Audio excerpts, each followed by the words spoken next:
31 de octubre, así que especial Halloween, supongo. Vamos a leer El hombre de la arena de 1815 de E.T.A. Hoffman. Ok. Nathanael A. Lothar.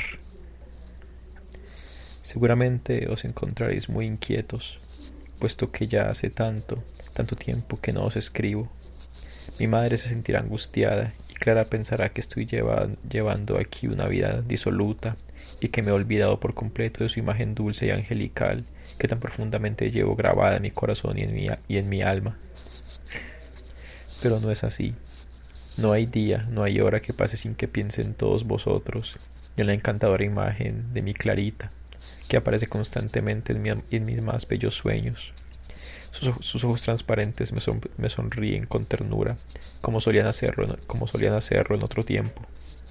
En cuanto yo llegaba, cómo hubiera podido escribiros en el terrible estado en que se halla mi espíritu y aún hoy turba mis pensamientos.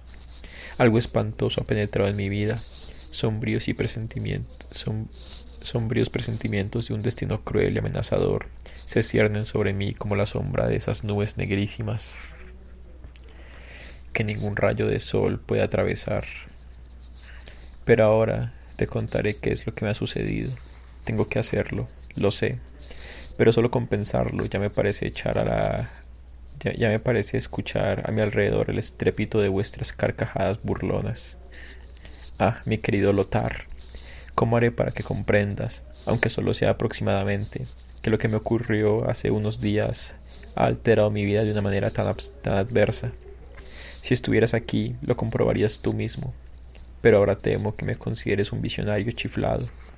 En pocas palabras, esto tan espantoso que me ha ocurrido y cuya nefasta impresión trato en vano de evitar, no es más que el simple hecho de que, hace unos días, en concreto el 30 de octubre a las 12 de la mañana, un vendedor de barómetros se presentó en mi cuarto con la intención de ofrecerme su mercancía. No le compré nada y le amenacé incluso con arrojarlo escaleras abajo, por lo que él mismo optó por marcharse apresuradamente.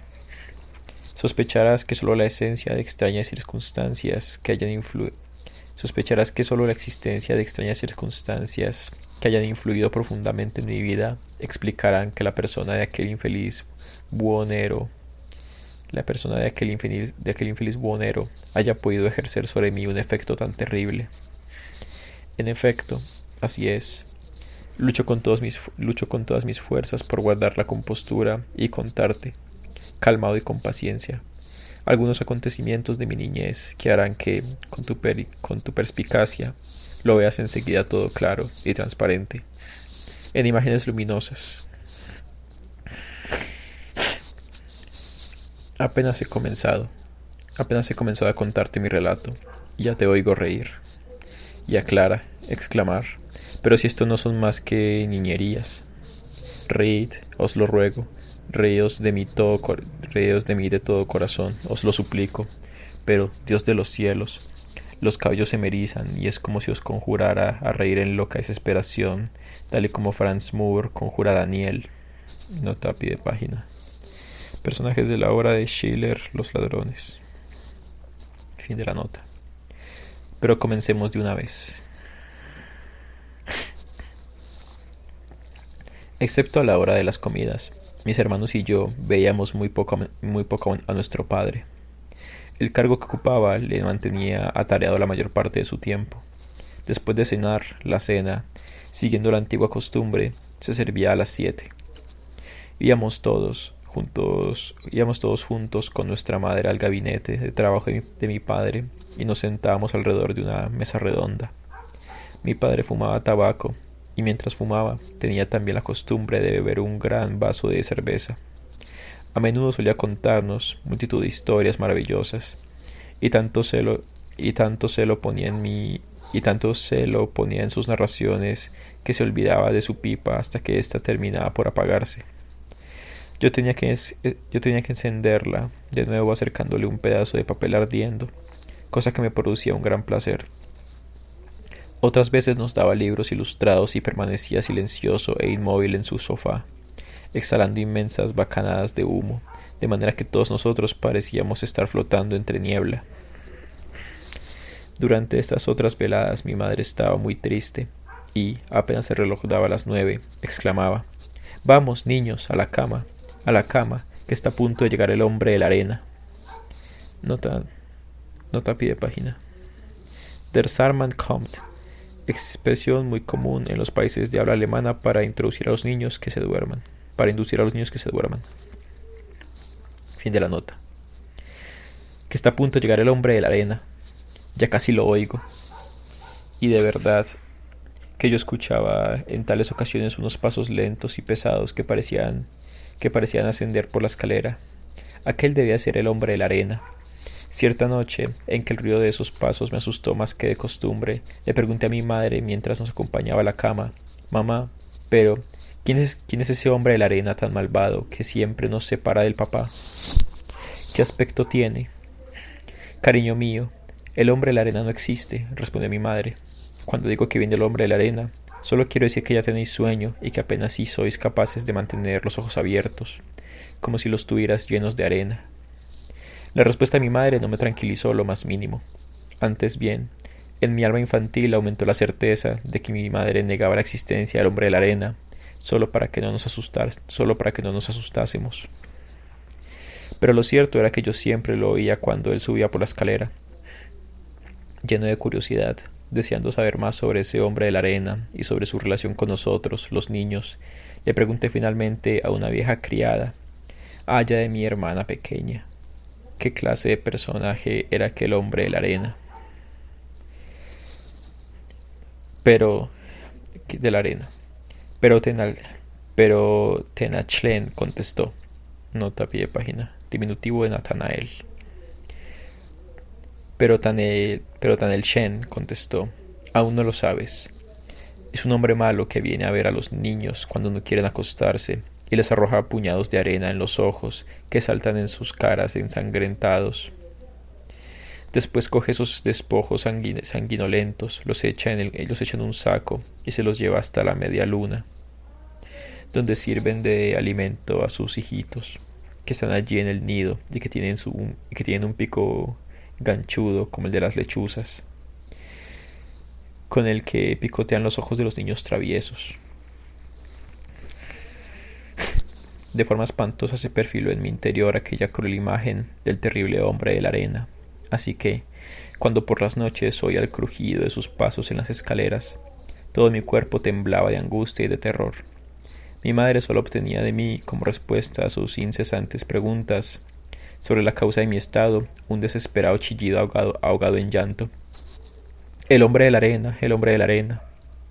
Entonces yo corría a mi dormitorio y pasaba toda la noche atormentándome con la temible aparición. Cuando ya fui lo suficientemente mayor como para comprender que aquella historia del hombre de la arena y de su nido en la media luna, tal y como me la había contado la vieja criada, no podía ser muy cierta, aquel ser siguió siendo para mí, a pesar de todo, un fantasma amenazador. El terror me embargaba y me oprimía no solo cuando lo oía subir las escaleras, sino, además, cuando lo sentía abrir con violencia la puerta del gabinete de trabajo de mi padre y entrar allí. A menudo sus ausencias se prolongaban, mientras que otras veces venía casi a diario. Esto duró unos años. Yo no conseguía acostumbrarme a aquel extraño espectro, ni tampoco conseguía borrar de mi mente su sombría imagen. Su relación con mi padre comenzó a ocupar cada vez más mi fantasía. Un miedo insuperable me impedía preguntarle directamente a él algo detallado sobre dicha relación. Pero las ganas de investigar el secreto yo mismo, ver por mi cuenta que el fabuloso hombre de la arena era algo que había ido gestándose en mi interior con el paso de los años. El hombre de la arena me había abierto las puertas al mundo de lo maravilloso, al mundo de la aventura y de la fantasía, que ya de por sí arraiga con tanta facilidad en el espíritu de los niños. Nada me agradaba tanto como oír o leer horribles historias de duendes, brujas, gnomos o cosas por el estilo. Pero por encima de todos aquellos personajes, por encima de aquellas aventuras, se hallaba el hombre de la arena.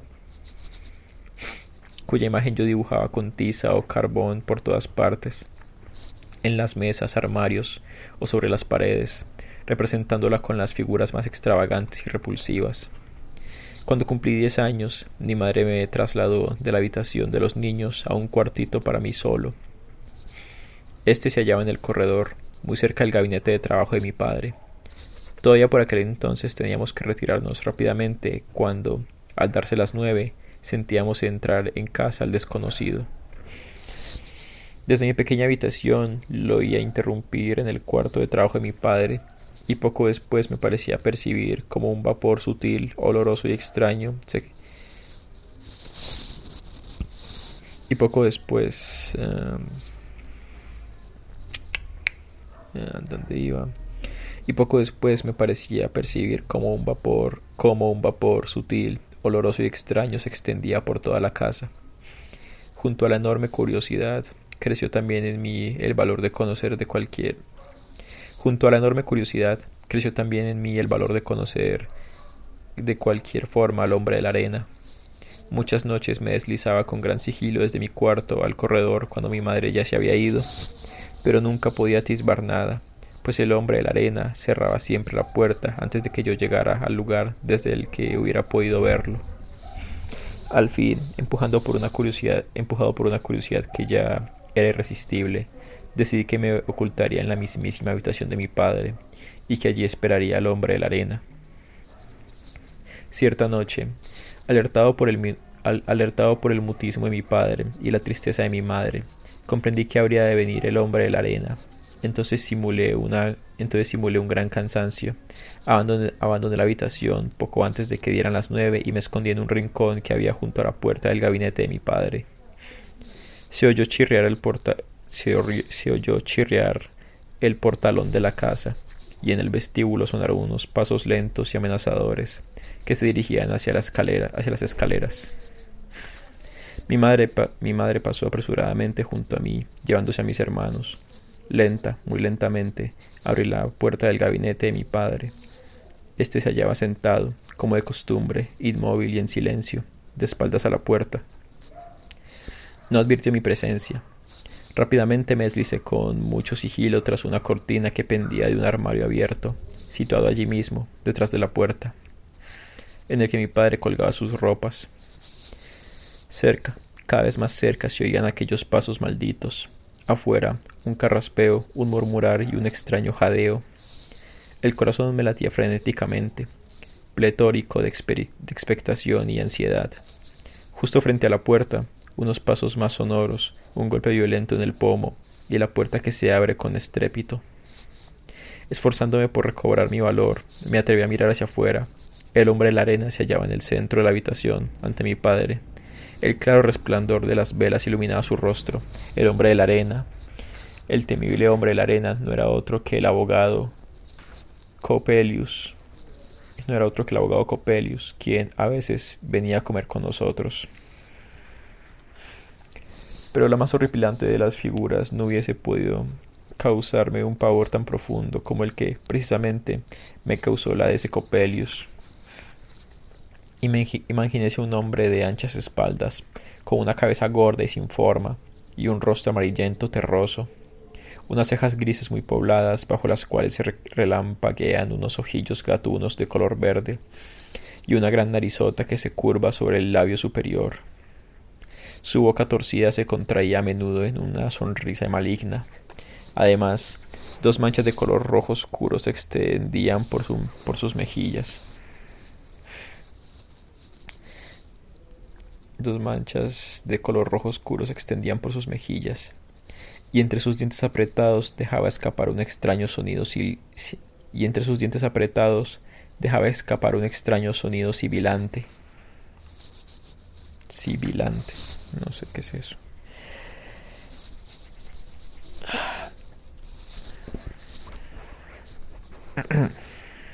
Sibilante. Coppelius aparecía siempre con una levita de color gris ceniza, pasada de moda, y chaleco y pantalón del mismo tono.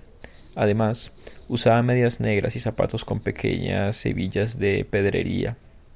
La peluca minúscula apenas si le tapaba el cogote. Los dos grandes bucles quedaban apoyados justo por encima de sus grandes orejas coloradas, y una gran bolsa de espeso cabello sobresalía por detrás. Sobre la nuca, dejándole al descubierto el broche de plata que sostenía su arrugada corbata.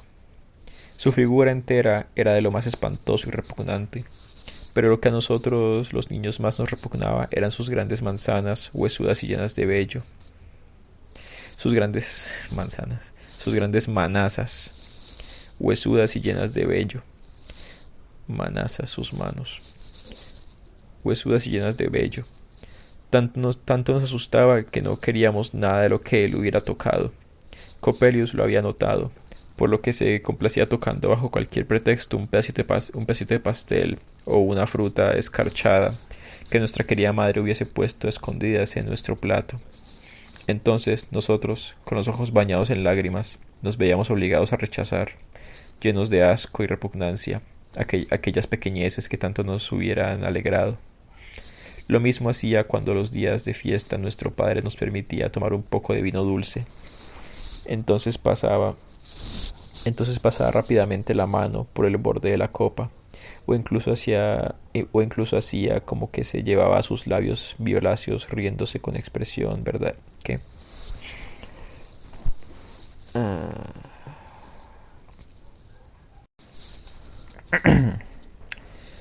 Lo mismo hacía cuando los días de fiesta nuestro padre nos permitía tomar un poco de vino dulce. Entonces pasaba rápidamente la mano por el borde de la copa, o incluso hacía como que se la llevaba a sus labios violáceos, riéndose con expresión verdaderamente demoníaca, mientras nosotros nos tragábamos nuestro enfado, que solo podíamos mostrar sollozando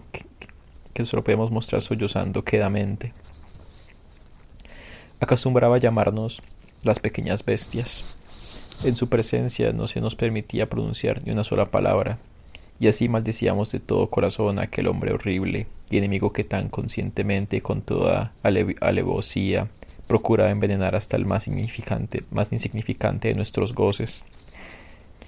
Nuestra madre parecía odiar tanto como nosotros al repugnante Coppelius, pues lo cierto era que tan pronto como él llegaba, ella perdía toda su alegría, y en vez de su ánimo sereno y agradable, adoptaba un aire grave y sombrío. Mi padre se comportaba ante él como si el abogado fuera un ser superior al que hubiera que tolerar todos sus actos y a quien hubiera que mantener contento a todas horas. Ante él mi padre se expresaba con temor y timidez. Además, había que preparar manjares exquisitos y abrir los vinos más raros para agasajarle. En cuanto reconocí a ese Coppelius, mi alma se Ay, me pica la cabeza. Y mi alma se consternó y comprendí que ningún otro sino él podía ser el hombre de la arena. Pero, a partir de entonces, el hombre de la arena ya no sería más aquel ogro del cuento de la criada que arrancaba los ojos de los niños para llevárselos como alimento al nido de lechuzas de la media luna, en la media luna.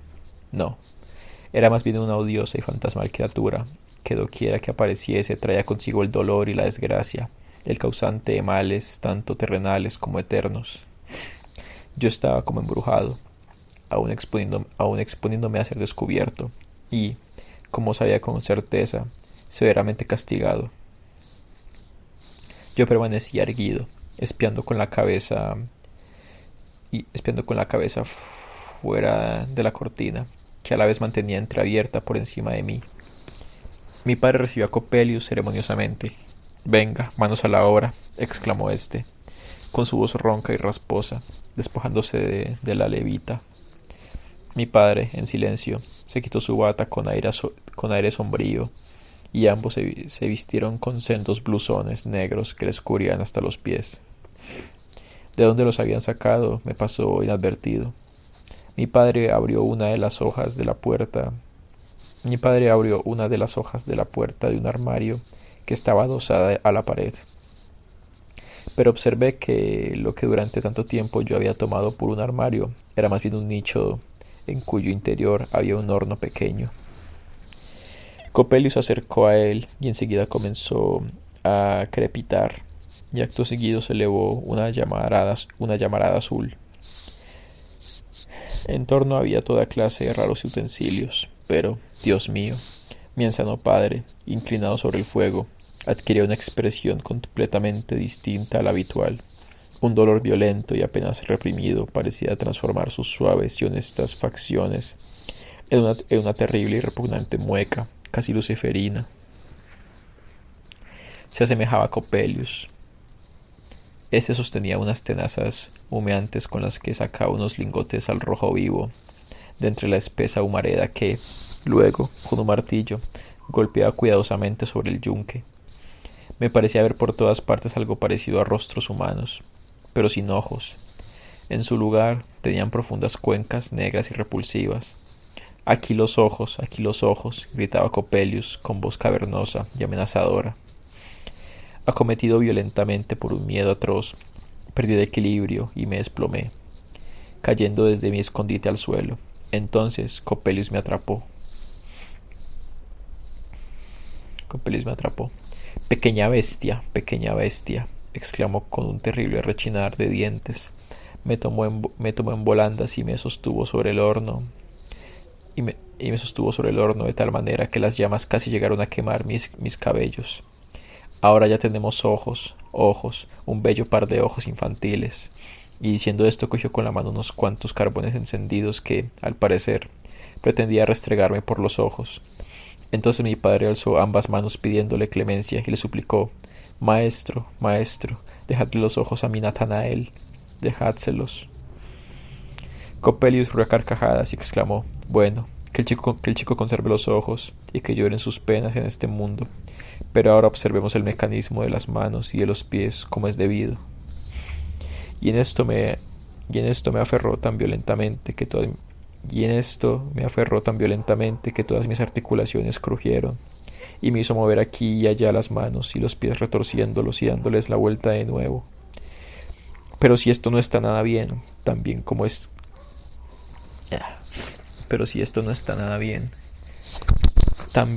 estaba, el vejete lo ha comprendido. De esta manera murmuraba y gruñía Coppelius, pero todo a mi alrededor se tornó negro y confuso, y una dolorosa convulsión estremeció mi cuerpo, y ya no sentí nada más. Un perfume suave y cálido se deslizó por mi rostro, y me desperté como del sueño de la muerte. Mi madre se hallaba inclinada sobre mí. Todavía está ahí el hombre de la arena, balbuceé. No, cariño mío, ya hace mucho tiempo que se fue. Ya no puede hacerte ningún daño. Así dijo mi madre mientras abrazaba y besaba al hijo que le había sido devuelto. ¿Cómo debo de estar aburriéndote, mi querido Lothar? Pero me es imposible olvidar muchos detalles. La historia no acaba aquí, y tengo todavía tanto por contar. Pero, basta. Fui descubierto mientras espiaba y maltratado por Coppelius. La angustia y el terror me provocaron una fiebre altísima que me obligó a guardar cama. Muy enfermo durante varias semanas. Todavía está ahí el hombre de la arena. Estas fueron mis primeras palabras sanas y el símbolo de mi curación, de mi salvación. Pero aún tengo que contarte el momento más terrible de mi infancia. Entonces te convencerás de que no se trata tan solo de una debilidad de mis ojos, el hecho de que todo me parezca carente de color, sino que realmente ha sido una oscura fatalidad la que ha tenido sobre mi vida, un manto de sombríos nubarrones que quizá ya solo podré romper con la muerte. A Coppelius no volvió a vérselo. Se decía que había abandonado la ciudad. Debió de haber pasado un año más o menos cuando, una noche, siguiendo nuestra antigua costumbre, nos hallábamos sentados en torno a la mesa redonda. Mi padre estaba muy alegre y nos entretenía con la narración de algunas anécdotas ocurridas en sus viajes de juventud. Entonces, de repente, al dar las 9, oímos cómo rechinaban los goznes del portalón de la calle, y como unos pasos lentos y pesados atravesaban el vestíbulo y comenzaban a subir las escaleras. —Es Coppelius —dijo mi madre, empalideciendo. —Sí, es Coppelius, —repuso mi padre con un hilo de voz. Las lágrimas asomaron a los ojos de mi madre. —Pero, papá, ¿es esto necesario? Es la última vez, exclamó mi padre. Es la última vez que viene, te lo prometo. Márchate, anda, llévate a los niños, id a la cama. Buenas noches. Me quedé como petrificado, sin aliento. Mi madre me tomó de la mano, sacándome así de mi parálisis. Vamos, Natanael, ven conmigo. Yo me dejé llevar hasta mi habitación.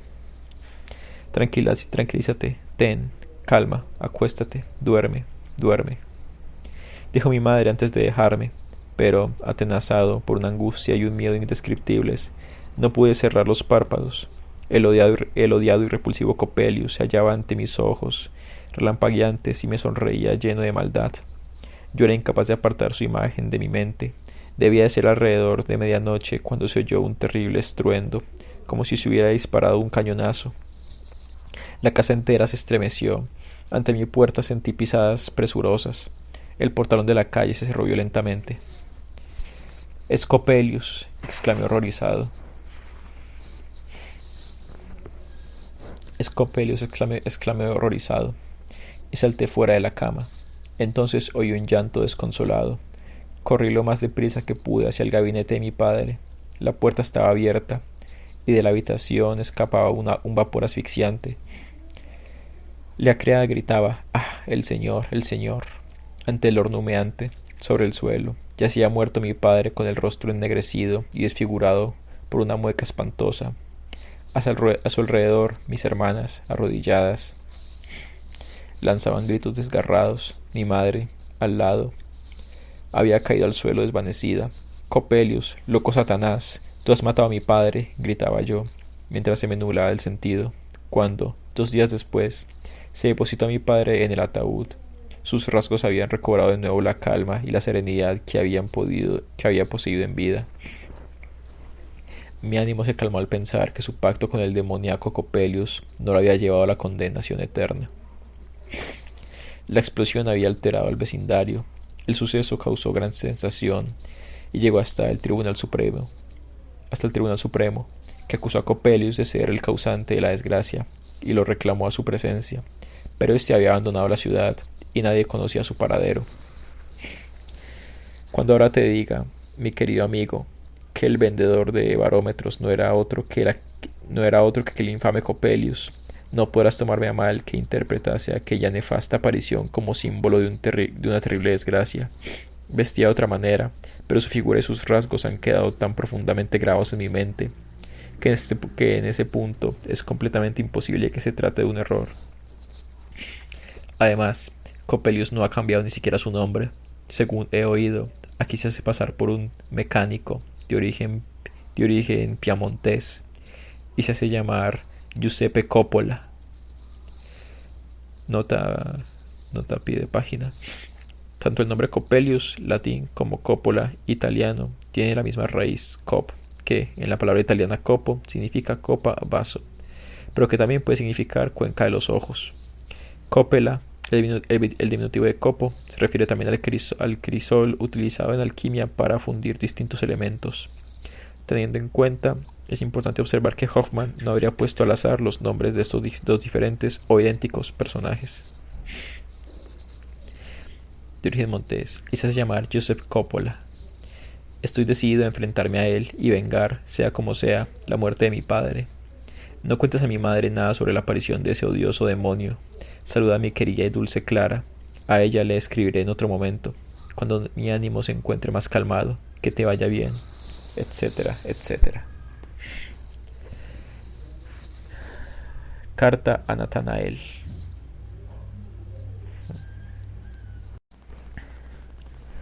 Carta a Natanael. Es verdad que hace ya mucho tiempo que no escribes, pero, no obstante, estoy segura de que me llevas en tu corazón y en tus pensamientos, pues, por lo menos, pensabas en mí muy vivamente cuando, al querer enviar tu última carta a mi hermano Lothar, escribiste mi nombre en vez del suyo. La abrí con gran alegría y solo me di cuenta del error al leer las palabras: ah, mi querido Lothar. Entonces debería haber interrumpido la lectura y haber dado la carta a mi hermano, como a veces ya me has reprochado. Aunque medio jugando y cariñosamente, el hecho de que yo tenga un carácter tan tranquilo, tan apacible y femenino que, como cualquier mujer, aun estando la casa en peligro de derrumbarse, todavía tendría tiempo antes de salir corriendo de entretenerme en corregir el pliegue mal puesto de una cortina de la ventana. Apenas sí podré convencerte de lo mucho que me alteraron aquellas palabras del comienzo de tu carta. Casi no podía respirar y me pareció que mis ojos se nublaban y que todo daba vueltas a mi alrededor. Ah, mi queridísimo Natanael, qué desgracia te habría ocurrido. Separarme de ti, no volver a verte nunca. Ese pensamiento laceró mi pecho como la herida de un ardiente puñal. Continué leyendo y ya no pude parar. Una moto.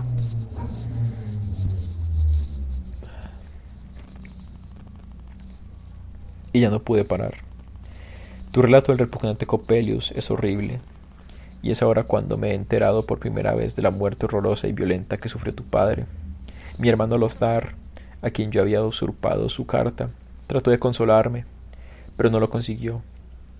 Ese fatídico vendedor de barómetros, Giuseppe Coppola, me perseguía a cada paso, y casi me da vergüenza confesarlo. También consiguió turbar con toda suerte de imágenes fantásticas mi sueño, que, por lo general, es siempre saludable y tranquilo. Pero pronto, ya al día siguiente, me pareció verlo todo de otra manera. No te enfades conmigo, queridísimo.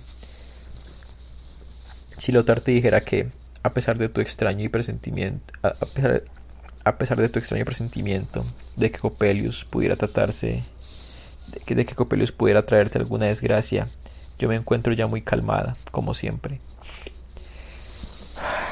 A propósito del tal presentimiento, deseo manifestarte que creo que todo eso tan horrible y escalofriante de lo que hablas solo ocurre en tu interior. El mundo exterior, real y verdadero, no tiene nada que ver con el asunto. Estoy segura de que el viejo Coppelius sería tan repugnante como dices, pero el hecho de que odiara a los niños fue lo que motivó que se despertase en vosotros, que erais niños, tamaño horror hacia él. Es natural que tu mente infantil asociara al terrible hombre de la arena del cuento de la criada con el viejo Coppelius, quien, aunque no hubiese creído en el hombre de la arena, siempre habría constituido para ti un motivo de temor. Esas andanzas nocturnas tan extraordinarias del abogado en compañía de tu padre no tenían más explicación que la de que ambos se dedicaban a realizar en secreto experimentos de alquimia. Me figuro que tu madre no debía de estar muy contenta con aquello, pues, evidentemente, supondría un derroche considerable de dinero, y más aún, como suele ocurrir normalmente con tales aficiones, el ánimo de tu padre estaría obnubilado por el engañoso impulso hacia el verdadero conocimiento, que le apartaría, sin duda alguna, del cuidado de su familia.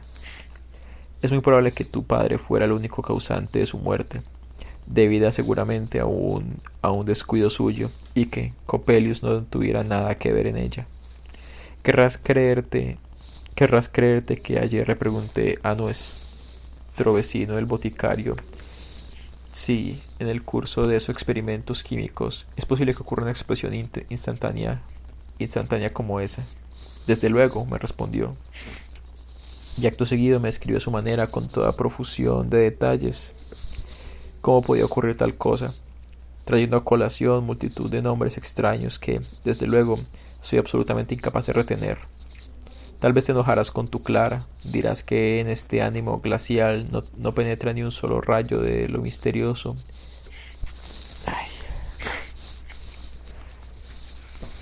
dirás que Dirás que en este ánimo glacial no penetra ni un solo rayo de lo misterioso que a veces atrapa a los hombres con sus brazos invisibles.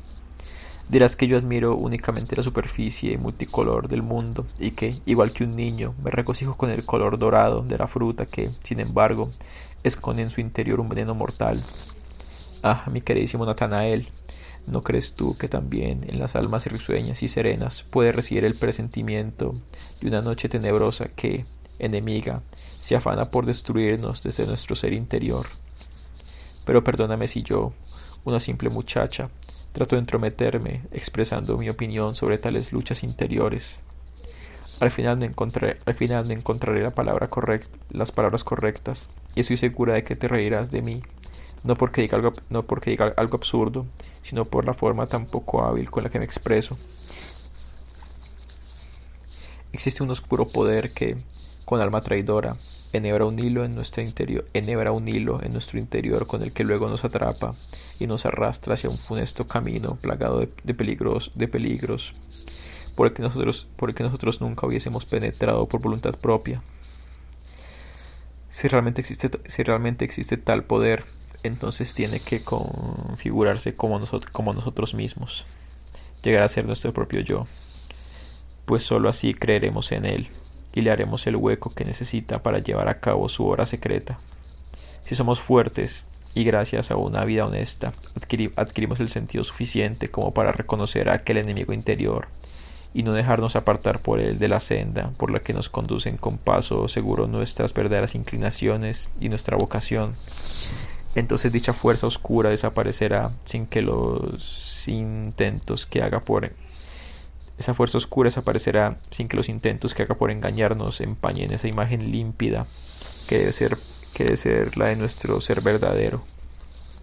Es cierto, agrega Lothar en este punto, que este oscuro poder físico al que nosotros mismos nos entregamos a menudo crea, por lo general, imágenes extrañas que nos apartan del camino del mundo exterior y nos encierran en nuestra intimidad de tal forma que somos nosotros los que provocamos al espíritu que, como en una ilusión maravillosa, surge de aquellas imágenes. Es el fantasma de nuestro propio yo, cuyo íntimo parentesco y la profunda impresión que ejerce sobre... Hay una mosca. Es el fantasma de nuestro propio yo, cuyo íntimo parentesco y la profunda impresión que ejerce sobre nuestro ánimo nos arroja al infierno o nos transporta, embelesados, al cielo.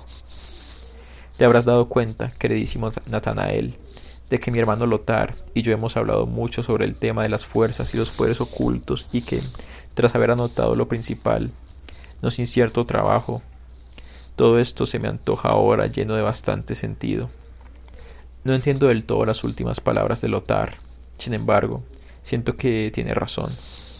Te lo ruego, aparta de tu mente a ese odioso abogado Coppelius y a ese vendedor de barómetros Joseph Coppola. Convéncete de que esas figuras extrañas no tienen la menor influencia sobre ti. Solo tu creencia en su poder adverso puede, de hecho, hacerte algún mal.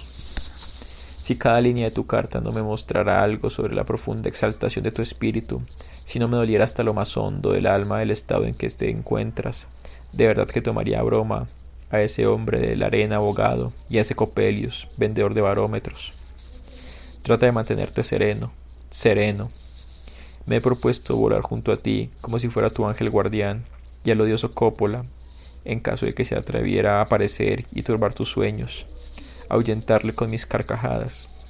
En realidad no le tengo ningún miedo ni a él ni a sus asquerosas manos, y ni siquiera como abogado echará a perder mis pequeñas alegrías, ni como hombre de la arena me arrancará los ojos. Eternamente, mi queridísimo Natanael, etcétera, etcétera, etcétera.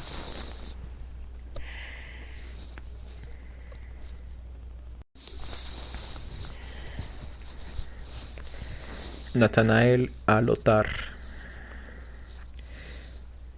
Mucho me ha disgustado que, debido únicamente a mi negligencia, Clara leyese mi anterior carta, que a ti iba dirigida. Me ha respondido, a su vez, con una misiva muy filosófica y profunda, en la que pretende demostrarme que tanto Coppelius como Coppola solo existen en mi interior y que solo son fantasmas de mi propia conciencia que al instante se desvanecerían si yo mismo los reconociese como tales fantasmas. En realidad, nunca hubiera creído que el espíritu que emana de esos ojos tan diáfanos, tiernos e infantiles que a menudo brillan como en un dulce sueño, pudiera razonar de una manera tan magistral y concienzuda. Clara te menciona en su carta. Habéis hablado sobre mí. Eres tú quien le ha dado lecciones de lógica para que aprenda todo el máximo cuidado. Eres tú quien le ha dado lecciones de lógica para que aprenda todo con el máximo cuidado. Pero dejémoslo así. Por cierto, es falso que Joseph Coppola, el vendedor de barómetros, sea la misma persona que el viejo abogado sea la misma persona que el viejo abogado Coppelius. Ahora asisto a las lecciones de un profesor de física que acaba de llegar recientemente a la ciudad y que, al igual que aquel famoso investigador de la naturaleza, nota a pie de página, Lázaro Spallanzani, 1729 al 99. Como anatomista, fisiólogo y embriólogo, estudió la teoría de la generación espontánea y realizó un experimento con la fecundación artificial de algunos animales. Fin de la nota.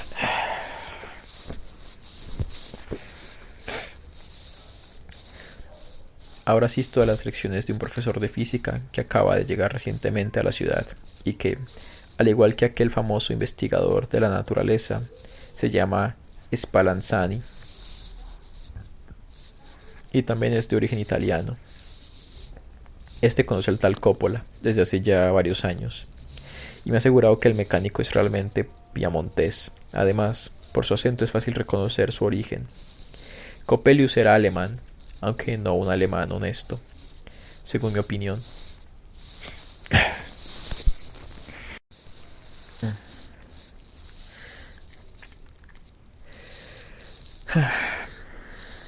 Aunque no un alemán honesto, según mi opinión. Pero aún no estoy tranquilo del todo. Así es que, tanto Clara como tú, podéis seguir considerándome tan oscuro soñador. Puedes seguir considerándome un oscuro soñador, porque no podré olvidar la impresión que me produjo su maldito rostro, idéntico al de Coppelius. Estoy contento de que el vendedor de barómetros haya abandonado la ciudad, como me ha asegurado Spallanzani. Ese profesor es un tipo bastante estrafalario, un hombre de baja estatura y redondo, con un rostro de pómulos muy salientes. Nariz puntiaguda, labios abultados y pequeños ojos de mirada muy penetrante.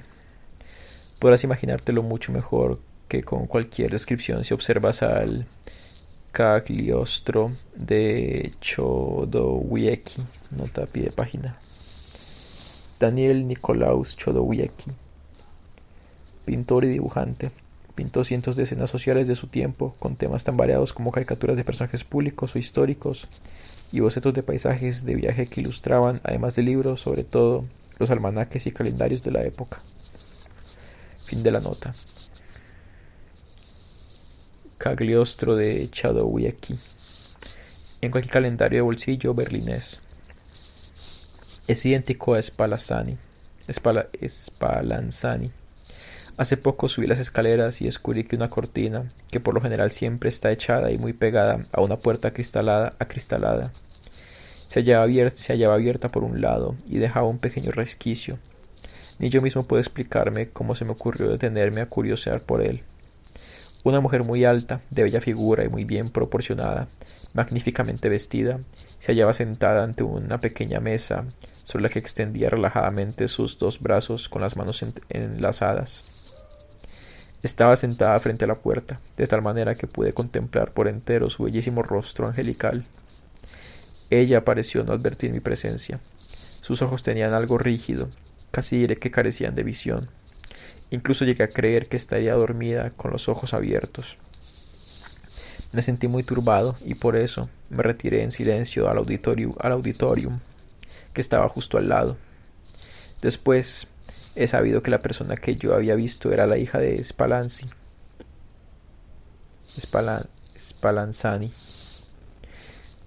la hija de Spallanzani, Olimpia, a la que él mantiene extrañamente y de muy mala manera recluida. Tanto es así que a nadie le está permitido acercársele, aunque estoy seguro de que hay una explicación para esto. Quizá ella sea idiota o algo así. Pero, ¿por qué te comento este asunto? Podría habértelo explicado mucho mejor y con más detalle de viva voz.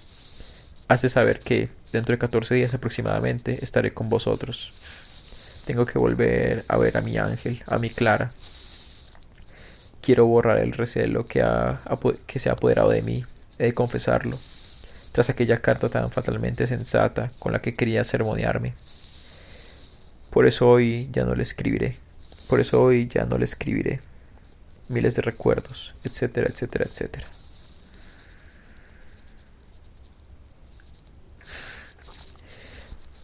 Ok, ahora sigo una narración fuera de las cartas. Sería difícil imaginar algo más extraño y maravilloso que lo que le ha ocurrido a mi pobre amigo, el joven estudiante Nathanael, y que hoy, oh amable lector, me propongo contarte. ¿Acaso no habrás experimentado alguna vez, oh indulgente lector, algo que anegase tu pecho, tus sentidos y tu pensamiento hasta el punto de que aniquilase cualquier otra preocupación, cualquier otro interés o pensamiento? Todo bullía y hervía en tu interior, la sangre incandescente fluía con violencia por tus venas y coloreaba intensamente tus mejillas. Tu mirada extraviada parecía ver en el espacio aquellas apariciones que están vedadas a otras miradas, y tus palabras se diluían en un balbuceo entumecido. En vano los amigos te preguntaban, ¿cómo estás? ¿Qué te ocurre? Y entonces tú te esforzabas por encontrar las palabras que fueran capaces de expresar el paisaje íntimo que te embargaba con toda su plenitud de colorido, con los múltiples matices de sus luces y sombras. Pero ni tan siquiera podías comenzar a hablar y enmudecías. Sin embargo, era como si tuvieras que condensar inmediatamente en la primera palabra todo lo maravilloso, grande, horrible y cómico que te afectara al conjunto, como si de una descarga eléctrica se tratase. Como si de una descarga eléctrica se tratase. Pero cada palabra y cada partícula que hace posible el discurso te parecía descolorida, fría, muerta. Buscabas y buscabas, tartamudeabas y balbucías mientras las sombrías preguntas que hacían tus amigos, como soplos de viento helado, penetraban en tu ardiente espíritu para acabar apagándolo.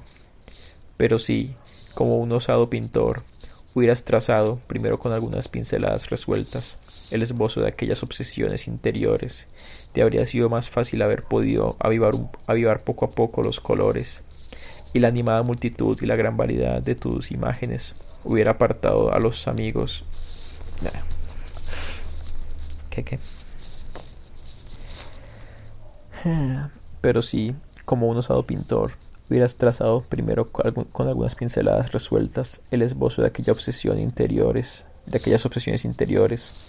te habría sido más fácil haber podido avivar poco a poco los colores, y la animada multitud y la gran variedad de tus imágenes hubiera apartado a los amigos para que hubieran podido ser contempladas, junto a ti mismo, en el centro del cuadro surgido de tu alma. Debo confesarte, oh amable lector, que nadie me ha preguntado por la historia del joven Nathanael. Debes saber que pertenezco a esa extraña especie de autores que llevan algo en sí mismos parecido a lo que antes he descrito, y que les parece que todos aquellos que se le acercan y el mundo entero les estuviera preguntando, pero, ¿qué es eso? No nos lo cuentas. Por este motivo me he obligado por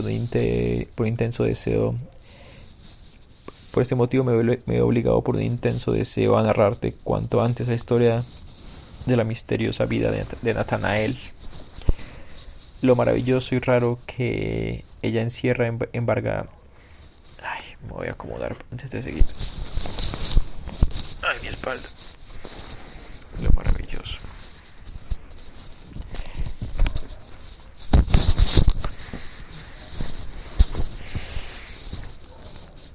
Ok, sigamos. Lo maravilloso y raro que ella encierra embarga mi alma entera. Pero precisamente por eso y porque, oh lector, quiero agradarte al instante con el relato de algo tan singular, que no es tarea fácil. Me atormento buscando una manera original, significativa y cautivadora de comenzar. Érase una vez el comienzo más adecuado de cualquier relato para mantener en vela al auditorio. En la pequeña ciudad provinciana de S vivía algo mejor, por lo menos como presentación hacia el clímax, o inmediatamente, media in res, Vete al diablo, exclamó fuera de sí, y con el espanto pintado en su fogosa mirada, el estudiante Nathanael, cuando el vendedor de barómetros, Joseph Coppola. Esto es lo que, de hecho, yo había escrito hasta que creí advertir en la Esto es lo que, de hecho, yo había escrito hasta que creí advertir en la fogosa mirada del estudiante Nathanael algo gracioso. La historia no es, desde luego, jocosa en absoluto. No se me ocurría nada que pudiera reflejar al menos una mínima parte del brillo y del colorido de la escena que yo había imaginado. Por eso decidí no comenzar de ninguna forma. Toma, oh amable lector, las 3 cartas que mi amigo Lothar ha tenido la bondad de facilitarme, como un esbozo de mi cuadro. Yo me esforzaré por ir coloreándolo más y más conforme vaya desarrollándose mi relato. Tal vez consiga, como hacen los buenos retratistas, caracterizar tan bien a los personajes que seas capaz de identificarlos sin el original, como si los estuvieras viendo en persona con tus propios ojos. Quizá, oh lector, creerás luego que nada hay más maravilloso y extraordinario que la vida real, y que lo único que puede hacer el poeta es limitarse a tomar de ella una pálida imagen, como la que aparece en un espejo mal azogado. Para aclarar lo que, como introducción a estas cartas, sería necesario saber desde el principio, he de añadir que, nada más morir el padre de Nathanael, Clara y Lothar, hijos de un pariente lejano que también habían muerto recientemente dejándolos huérfanos, fueron recogidos por la madre de Nathanael en su casa. Clara y Nathanael se sintieron vivamente atraídos el uno por el otro, algo a lo que nadie tuvo nada que objetar. Por lo tanto, estaban ya prometidos cuando Nathanael dejó su ciudad natal para proseguir sus estudios en G. Allí se encuentra él en su última carta, en la que dice que asiste a las lecciones del famoso profesor de física Spallanzani. Ahora ya puedo proseguir tranquilamente con mi narración, pero en este instante tengo el retrato de Clara tan vivo ante los ojos que soy incapaz de apartarlos de él. Algo que también ocurre siempre cuando ella me dirige su cálida y dulce mirada. No podía decirse que Clara fuera una mujer hermosa, o al menos así opinaban todos aquellos cuyo oficio consistía en juzgar la belleza profesionalmente. Pero los arquitectos alababan las proporciones intachables de su construcción. Los pintores encontraban en su cuello, su espalda y su torso.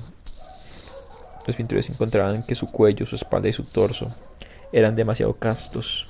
En cambio, todos ellos se enamoraban de su maravilloso cabello de Magdalena y desvariaban increíblemente sobre su colorido a lo Battoni. Nota a pie de página. Pompeo Girolamo Battoni. Hoffmann había podido contemplar en la pinacoteca de Dresde el cuadro de este pintor, Magdalena doliente, que le causó un gran efecto. Lo embelesó. Fin de la nota. Su maravilloso cabello de Magdalena y desvariaban increíblemente sobre su colorido a lo Battoni. Uno de ellos, un verdadero fatuo, comparó curiosamente los ojos de Clara con un lago de Ruysdael. Nota a pie de página. Jacob van Ruysdael, 1628. Paisajista holandés que ejerció una gran influencia sobre los pintores del romanticismo alemán.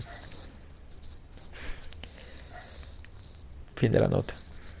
Declara con un lago de Ruysdael, en el que se ve reflejada el azul purísimo de un cielo sin nubes, el bosque y una pradera cubierta de un manto de flores, toda la riqueza y el colorido de un paisaje sereno, fiel espejo de su vida. Pintores y demás maestros van más lejos y exclaman: «¿Pero qué lago, ni qué espejo? ¿Acaso es posible admirar a la muchacha sin sentir que de su mirada irradian melodías y cantos celestiales que penetran en nuestro interior, animándonos de vida y de pasión? Si después no somos capaces de cantar algo verdaderamente hermoso, no dependerá tanto de nosotros mismos como de la lectura que hagamos a la fina sonrisa que expresan sus labios, que es como una canción a la que, si osamos reprocharle algo, será que contiene algunas disonancias». contiene algunas disonancias. Así era. Clara poseía la fantasía vivísima de una criatura alegre e inocente, un ánimo profundo y una ternura y sensibilidad muy femeninas, además de un entendimiento penetrante y lúcido. Los espíritus sombríos y visionarios no tenían nada que hacer con ella, pues sin hablar demasiado, lo cual no iba con una naturaleza tan callada, su mirada de cristal y su fina e irónica sonrisa les decía: estimados amigos, ¿cómo pretendéis que tome vuestros raros ensueños por imágenes reales y verdaderas y animadas de vida?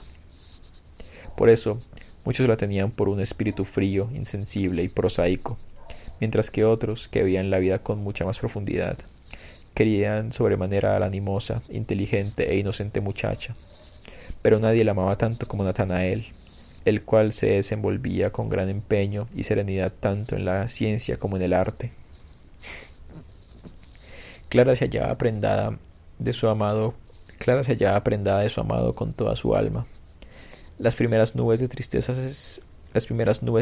se cernieron sobre su vida cuando él tuvo que separarse de ella. Basta observar con qué alegría se arrojó a sus brazos cuando al fin Natanael, como había anunciado en su carta a Lothar, de vuelta a su ciudad natal, se presentó en casa de su madre.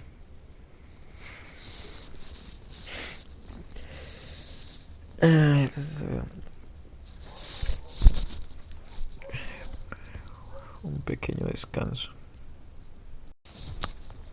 Ok. Se presentó en casa de su madre.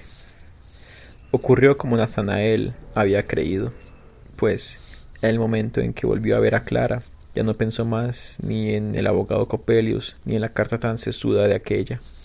Había desaparecido cualquier tipo de recelo.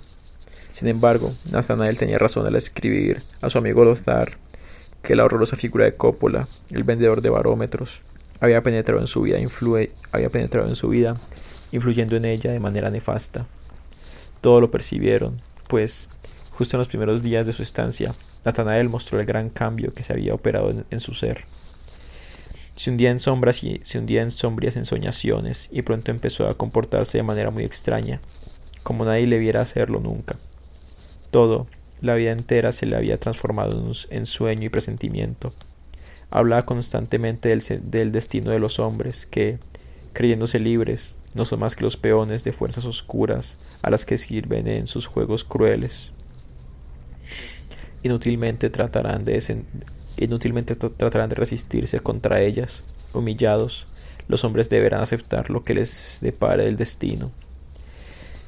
Llegó hasta el punto de afirmar que en una necedad Llegó hasta el punto de afirmar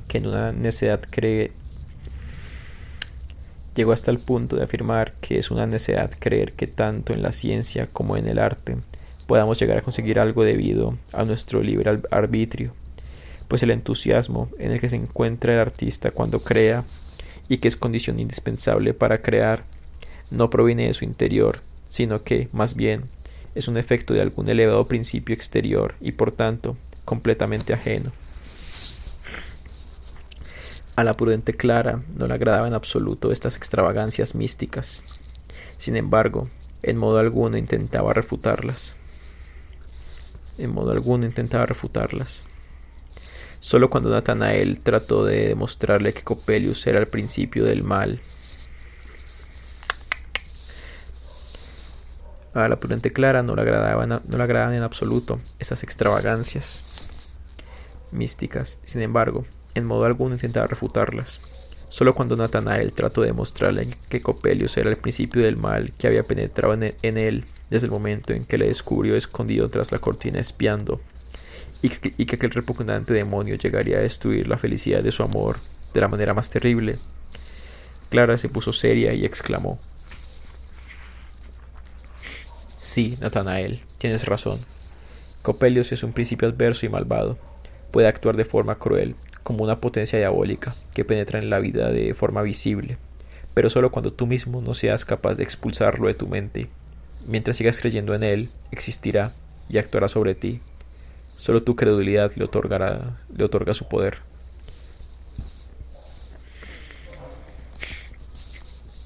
Natanael muy enojado porque Clara estableciera la existencia del demonio solo en él, en su propio interior. Quiso convencerla acudiendo a algunas de las innumerables doctrinas sobre Lucifer y las oscuras potencias. Pero Clara respondió con algo completamente indiferente, algo trivial que no tenía nada en absoluto que ver con el asunto, lo que no aplacó precisamente el enfado de Natanael. Este pensó entonces que las almas frías e insensibles no se planteaban la existencia de esos profundos misterios, pero como todavía no estaba muy seguro de contar a Clara entre estas naturalezas de carácter secundario, no cejó en su empeño de adiestrarla sobre sus significados. Por la mañana, temprano, mientras Clara ayudaba a preparar el desayuno, se plantó delante de ella y comenzó a leer en voz alta pasajes de toda clase de libros místicos, hasta que la muchacha no pudo por menos que exclamar: Pero, querido Natanael, ¿qué me dirías si te considerara a ti como el principio malvado que actúa de manera adversa sobre mi café? Pues, si como tú deseas, dejo todo si, pues, como tú deseas, dejo todo sin hacer para contemplar tus ojos mientras lees. Se me bufará y os quedaréis todos sin desayuno. Os quedaréis todos sin desayuno. Natanael cerró el libro con violencia y, muy enojado, corrió a encerrarse en su habitación. En otra época ponía todo su empeño en escribir relatos muy vivos y alegres que Clara escuchaba con sumo placer.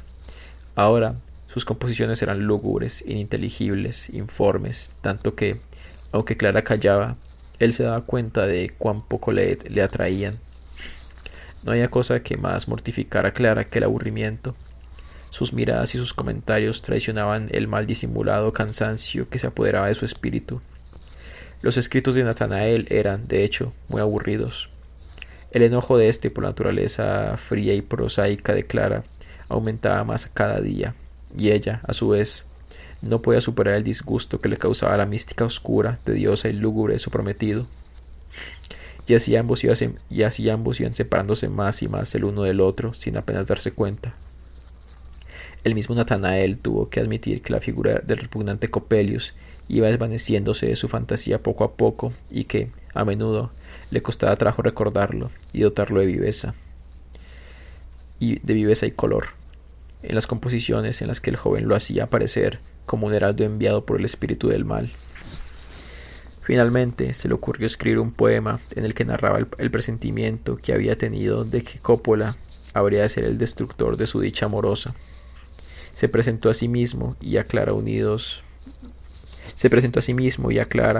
por un fiel y abnegado amor, pero de vez en cuando parecía como si una mano negra se entrometiera en sus vidas para estropearles alguna pequeña alegría. Finalmente, encontrándose ya ambos ante el altar, aparecía el horóscopo.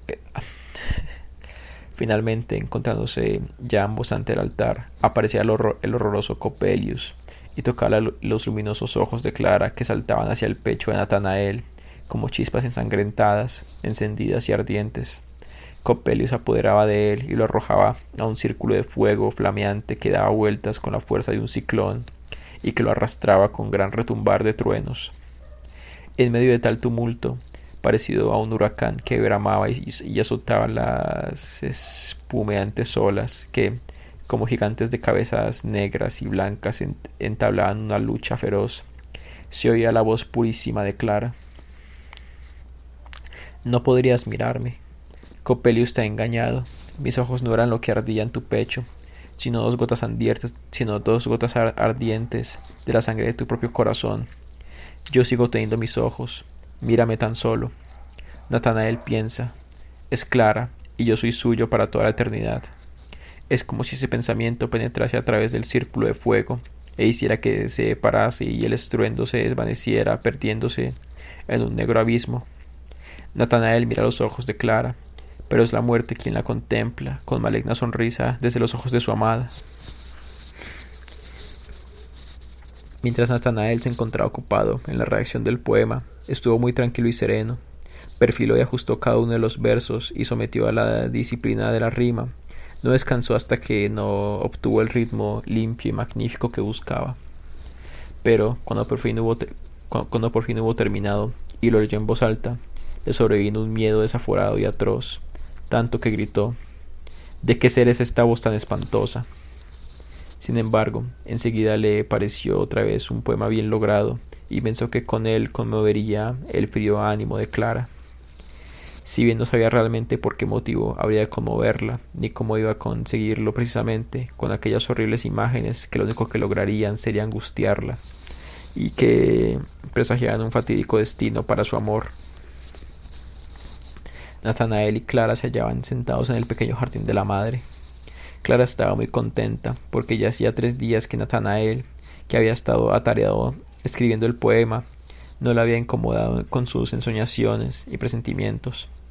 También él hablaba alegre y animosamente, de cosas gratas, como antes, tanto que Clara le decía: ahora vuelvo a tenerte otra vez por entero. ¿Ves cómo nos hemos olvidado del odioso Copelius? Entonces Nathanael se acordó de que llevaba en el bolsillo el poema, y lo sacó con la intención de mostrárselo. Al instante desdobló las hojas y comenzó a leérselas. Clara, esperando algo aburrido, como de costumbre, comenzó a hacer punto tranquilamente. Pero en cuanto los negros nubarrones se hicieron más densos, abandonó su tarea para mirar fijamente a Nathanael a los ojos. Él leía su obra sin pausa, las mejillas ardientes a causa del sofoco interior y los ojos inundados de lágrimas. Finalmente, concluyó y cayó en un profundo mutismo. Tomó la mano de Clara y comenzó a sollozar como reconfortado por aquella queja inconsolable. Ah, Clara, Clara. Esta lo estrechó dulcemente contra su pecho y dijo muy quedo, pero despacio y con gravedad: Nathanael, mi queridísimo Nathanael, arroja al fuego ese cuento estúpido, loco e insensato. Nathanael se apartó de ella bruscamente y rechazándola exclamó: tú, maldita autómata sin vida, y se marchó apresuradamente. Clara, profundamente herida, vertió amargas lágrimas. Ah, él no me ha amado nunca, pues no me comprende. Sollozaba en voz alta. En aquel momento, Lothar entró en el cenador. Clara tuvo que contarle lo que había sucedido. Él amaba a su hermana con toda el alma. Cada palabra de su testimonio saltaba como una chispa en su interior, y así, el enojo que desde hacía tiempo sentía en su corazón contra el visionario de Nathanael se incendió, transformándose en auténtica cólera desatada. Corrió a buscar a Nathanael y le reprochó el comportamiento absurdo que había tenido con su querida hermana. Aquel, también muy encolerizado, le respondió: un loco y fantasioso y fatuo, respondió. También muy encolerizado le respondió. Un loco fantasioso y fatuo, obtuvo como réplica un miserable, simple y vulgar. El duelo era inevitable. Decidieron que a la mañana siguiente, según la costumbre académica, se enfrentarían con 2 estoques cortos, bien afilados, detrás del jardín. Se separaron mudos y sombríos. Clara había escuchado y observado la acalorada pelea al atardecer. Además, vio al padrino que traía los estoques. Presintió lo que sucedería. Llegados al lugar del duelo, Lothar y Nathanael, absortos en el mismo mutismo de la tarde anterior, se despojaron de sus levitas y con la sed de sangre y el deseo de batirse pintados en sus ojos, se entregaron a la lucha. En ese momento, Clara irrumpió en la escena y entre sollozos exclamó: vosotros, hombres malvados y salvajes, atravesadme ahora mismo a mí y matadme antes de luchar entre vosotros, pues, ¿cómo podré seguir viviendo si mi prometido matase a mi hermano o mi hermano a mi prometido? Lothar dejó caer el estoque y permaneció inmóvil, mirando al suelo. En el interior de Nathanael surgió otra vez con fuerza abrumadora todo el amor que por la dulce Clara sintiera en los días más hermosos de su juventud, y arrojó el arma mortal a los pies de la muchacha. ¿Podrás perdonarme alguna vez, mi única y queridísima Clara? ¿Podrás perdonarme tú, Lothar, mi queridísimo hermano? Lothar se emocionó con el profundo dolor de su amigo. Lothar se emocionó con el profundo dolor de su amigo. Los tres, reconciliados, se Los tres, reconciliados, se abrazaron y prometieron no separarse nunca y mantenerse siempre unidos por el amor y la amistad. A Nathanael le parecía que estaba salvado, como si se hubiera deshecho de un pesado lastre que le aplastaba contra el suelo y que ahora había dejado de cernirse sobre él. Era como si hubiera resistido a la oscura potencia que entumecía todo su ser y que amenazaba con destruirlo.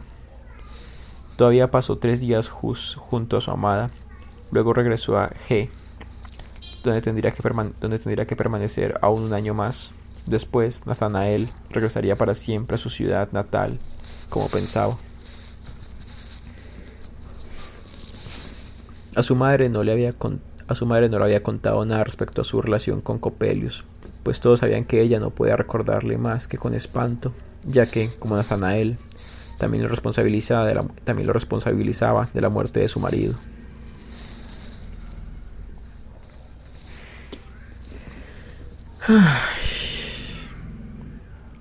Ok. ¿Cómo se sorprendió?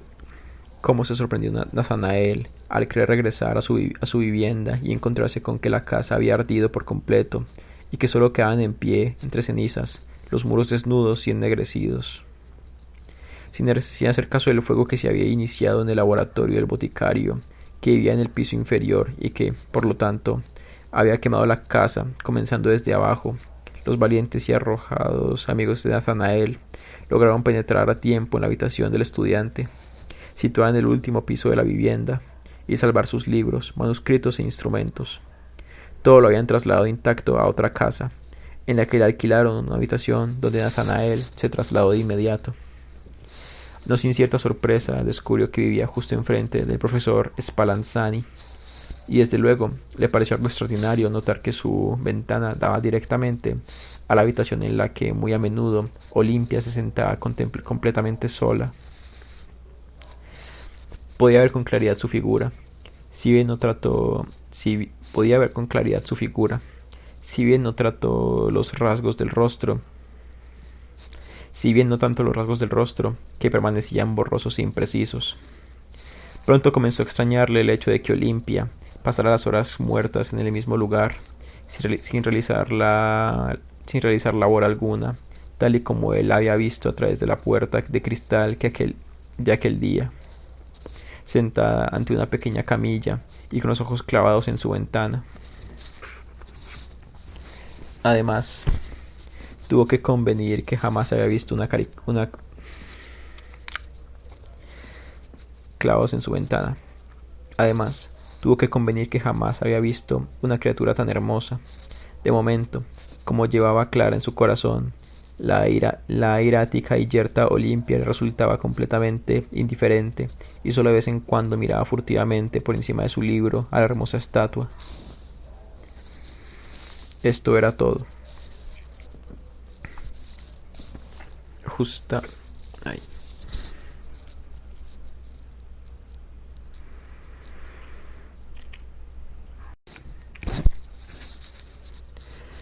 Justamente se hallaba escribiendo a Clara, cuando llamaron suavemente a la puerta. Ante su invitación, la puerta se abrió, dando paso al odioso rostro de Coppola. Nathanael sintió un escalofrío, pero recordando lo que Spallanzani le había dicho sobre su compatriota Coppola, y recordando además las promesas que le había hecho a su amada con respecto a Coppelius, el hombre de la arena, se avergonzó ante sí mismo de su miedo infantil a los fantasmas, y armándose de valor, exclamó todo lo resuelto y tranquilo que pudo: No deseo comprar ningún barómetro, mi querido amigo. Vamos, márchese usted. Pero Coppola se introdujo por entero en la habitación y le respondió de un tono ronco, mientras contraía su enorme bocaza para formar una horrible sonrisa, y los ojillos le refulgían bajo sus largas pestañas marrones. No barómetros, no barómetros. Lo tengo también, Y...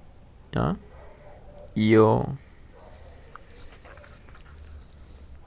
Yo tengo también hermosos ojos. Hermosos ojos. ¿Mm? Nota a pie de página. El vendedor Ah, el vendedor de barómetros, Coppola, habla con acento piamontés. Jesse trata de reflejarlo Hoffman en su relato. Coppola pronuncia en alemán Skone ok por Skon och. Por eso también tratamos de reflejarlo así en nuestra traducción.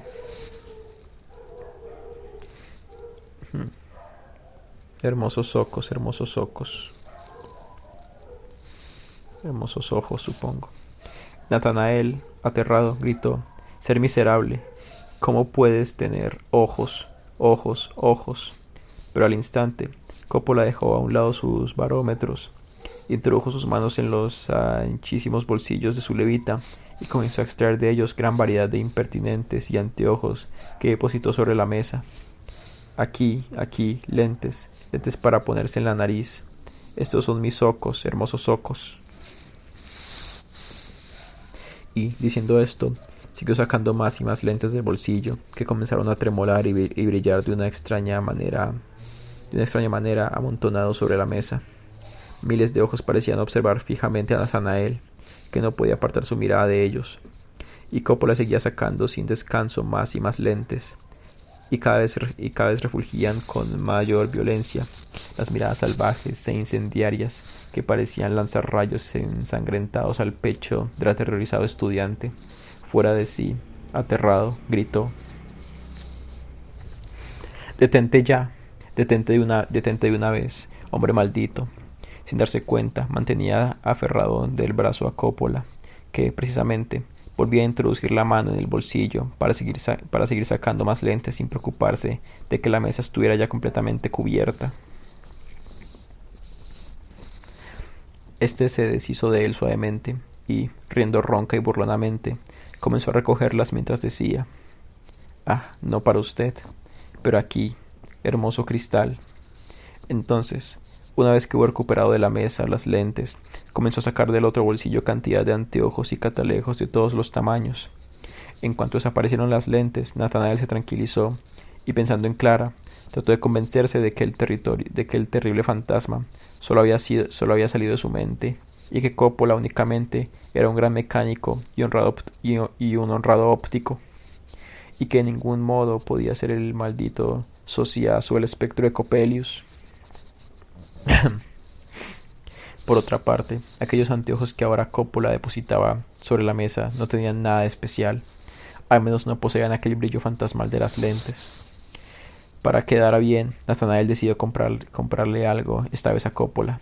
Tomó pues en sus manos un pequeño anteojo de bolsillo, muy finamente trabajado, y, para probarlo, miró a través por la ventana. En su vida había visto un cristal que acercara los objetos a los ojos con tal pureza, tan claramente y con aquella sorprendente nitidez. Sin embargo, sin pensarlo, dirigió el instrumento hacia el interior de la habitación de la casa de Spallanzani. Olimpia estaba sentada, como de costumbre, ante la pequeña mesa, los brazos extendidos, las manos juntas. Nathanael contempló por primera vez el rostro hermosísimo de Olimpia. Solo los ojos le parecieron extrañamente fijos y como muertos. Sin embargo, como cada vez iba viendo con más y más claridad a través del cristal, se le antojó que en los ojos de Olimpia brillaban algo así como húmedos rayos lunares. Parecía como si solo hubiera cobrado vida la vista de la muchacha. Sus miradas se volvían cada vez más brillantes y ardorosas. Nathanael estaba como petrificado en la ventana, absorto en la contemplación de aquella belleza celestial. Un carraspeo le sacó de su ensimismamiento. Coppola se hallaba a su lado. Tres ducados, decía. Nathanael había olvidado al óptico por completo. Enseguida pagó lo que le debía. No está bien. No, no es tan bien. Bello cristal, continuó Coppola riendo con su odiosa voz carrasposa y soltando una histriónica carcajada. Sí, sí, sí, respondió Natanael de mal humor. Y ahora, adiós, querido amigo. Coppola abandonó, no sin antes dirigir extrañas miradas a Natanael, que lo oyó bajar la escalera, riendo con gran estrépito. Vaya, se dijo Natanael, se ríe de mí porque seguramente le he pagado muy caro el anteojo. En cuanto hubo pronunciado muy quedamente estas palabras, fue como si un tétrico y profundo suspiro quejumbroso se hubiera oído en la habitación. Natanael contuvo la respiración, sobrecogido de puro miedo. Él mismo era quien había suspirado de ese modo. Estaba seguro. Clara, se dijo, tiene toda la razón al considerarme un visionario empedernido. Pero es muy absurdo, mucho más que absurdo, que el tonto pensamiento de haber pagado demasiado a Coppola me atemorice ahora de una manera tan extraña. No le encuentro ninguna explicación. Entonces se sentó a la mesa para terminar de escribir la carta a Clara, pero una mirada a través de la ventana le convenció de que Olimpia todavía estaba allí, sentada, al instante. Como empujado por una fuerza irresistible, saltó de la silla y se abalanzó sobre el anteojo de Coppola, y ya no pudo apartarse de aquella visión tan seductora hasta que Sigmund, su amigo y hermano, lo llamó para asistir juntos a la clase del profesor Spallanzani. La cortina que cubría la misteriosa habitación se hallaba completamente cerrada. Tampoco pudo ver a Olimpia los 2 días siguientes desde su habitación, pues a pesar de que Nathanael no se había apartado apenas de la ventana y de que había mirado constantemente por el anteojo de Coppola.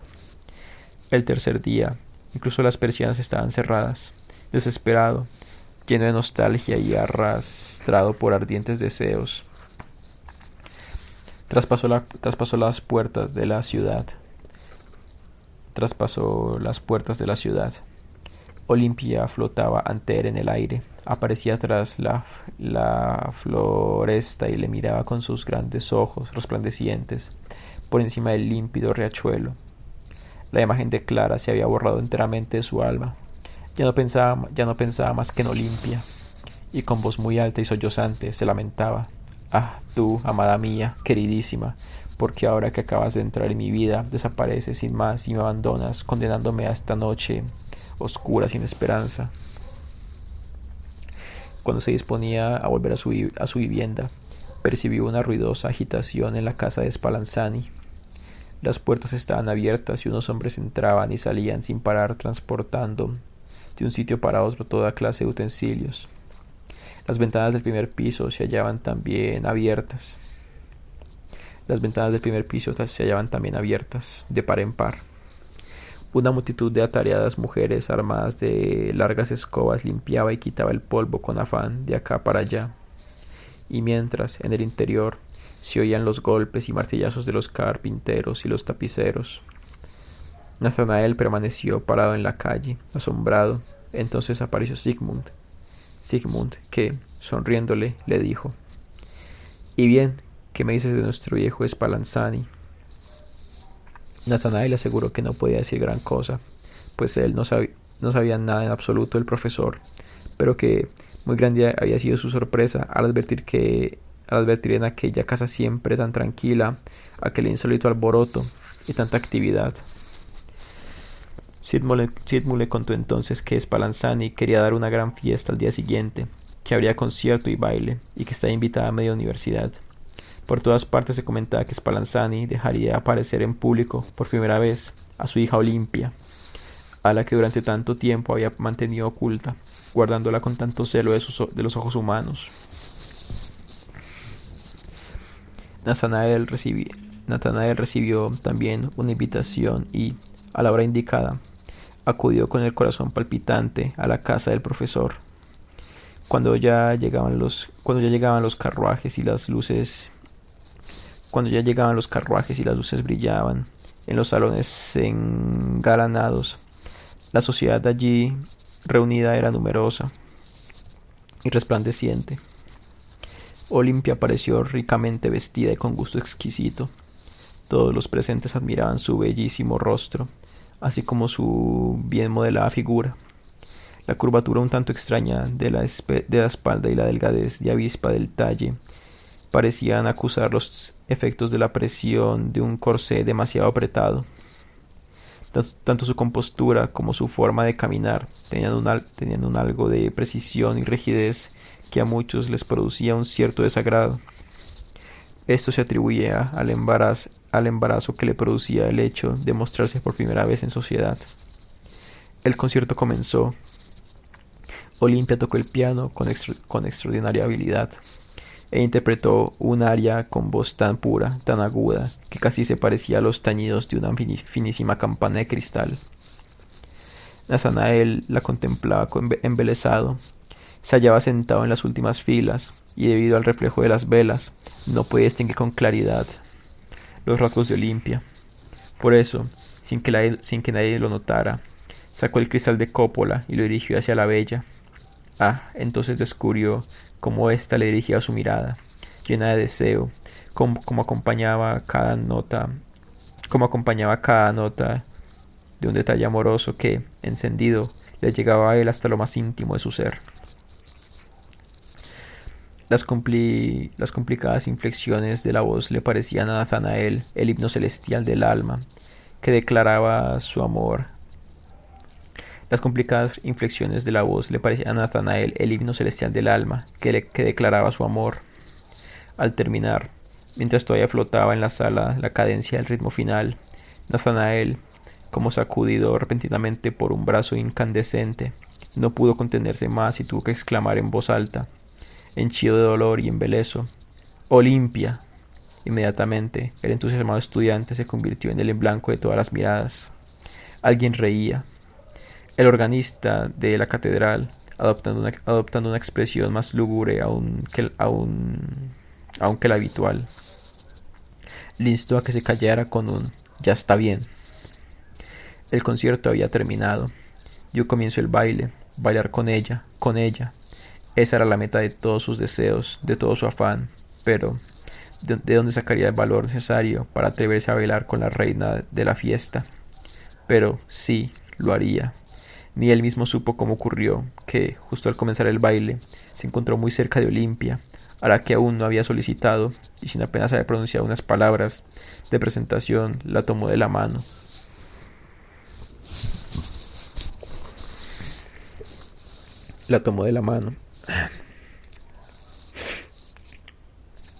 La mano de Olimpia era gélida, como el hielo. Nathanael se sintió gélida como el hielo. Nathanael se sintió estremecido por un escalofrío mortal. La miró a los ojos, recibió una mirada llena de amor y deseo, y en aquel instante fue como si comenzara a latir el pulso de la fría mano y al encenderse el flujo vital de la sangre. También el pecho de Nathanael se inflamó de ansia amorosa. Rodeó suavemente el talle de la bella Olimpia y se introdujo con ella entre los bailarines. Creyó haber bailado siguiendo el compás, pero la singular escrupulosidad con la que Olimpia lo seguía, que le había obligado a detenerse alguna vez para no embarullarse, le hizo notar cuánto le faltaba aún para poder llevarlo bien del todo. Sin embargo, Nathanael no quería bailar con ninguna otra mujer, y hubiera querido asesinar al instante a todo aquel que se hubiera acercado a Olimpia para solicitarla. Pero tal cosa solo ocurrió 2 veces, y, para su sorpresa, la muchacha permanecía sentada a cada baile, lo cual era aprovechado para Nathanael para solicitarla de nuevo una y otra vez.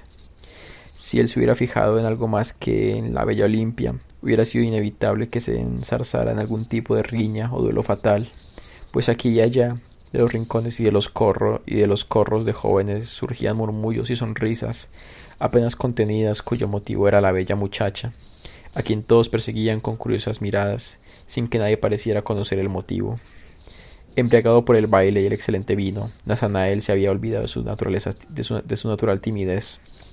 Se sentó junto a Olimpia, y con la mano de la muchacha entre las suyas, Con gran ardor y transido de amor, comenzó a balbucear palabras que ninguno de los dos comprendía.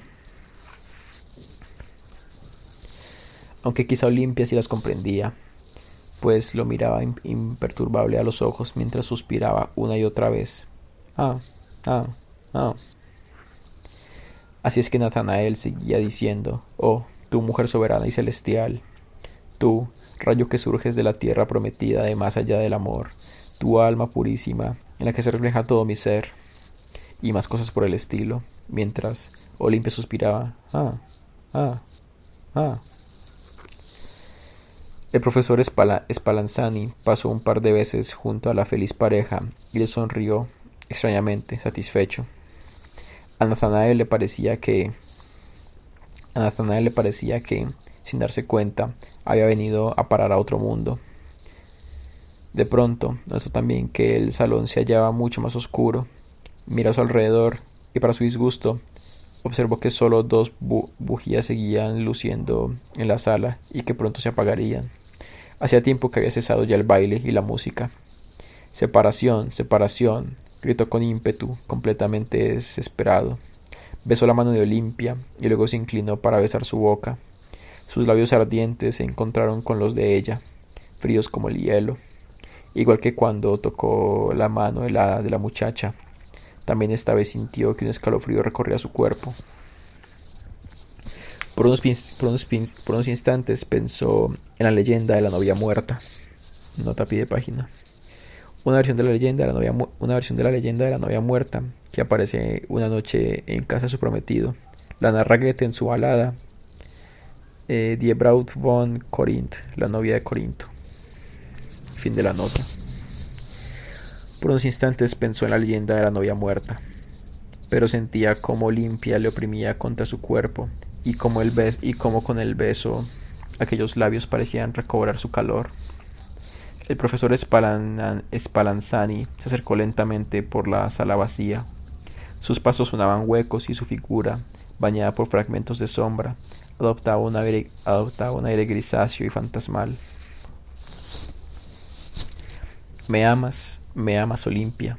Solo esa palabra, me amas.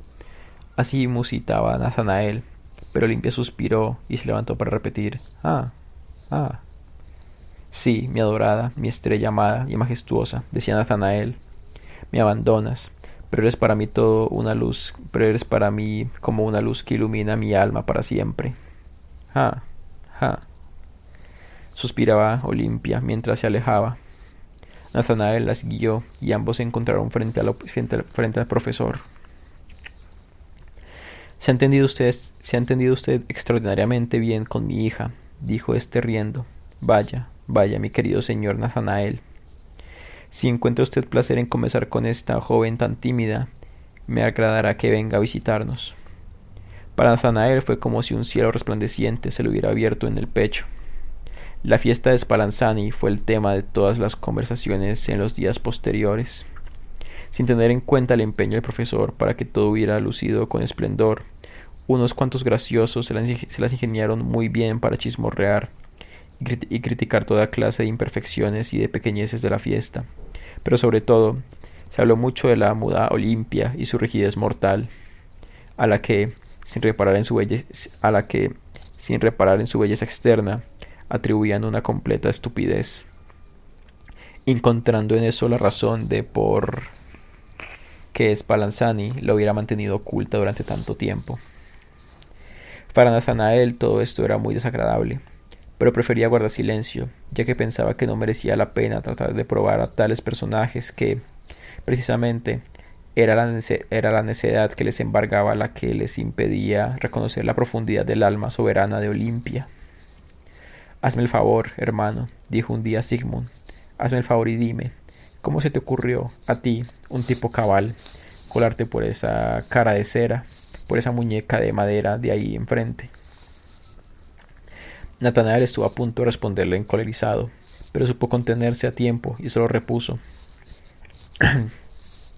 y dime tú a mí, Sigmund, ¿cómo es que tus ojos clarividentes, acostumbrados a la belleza, y tu mente, por lo común tan despierta, no han reparado en el encanto celestial de Olimpia?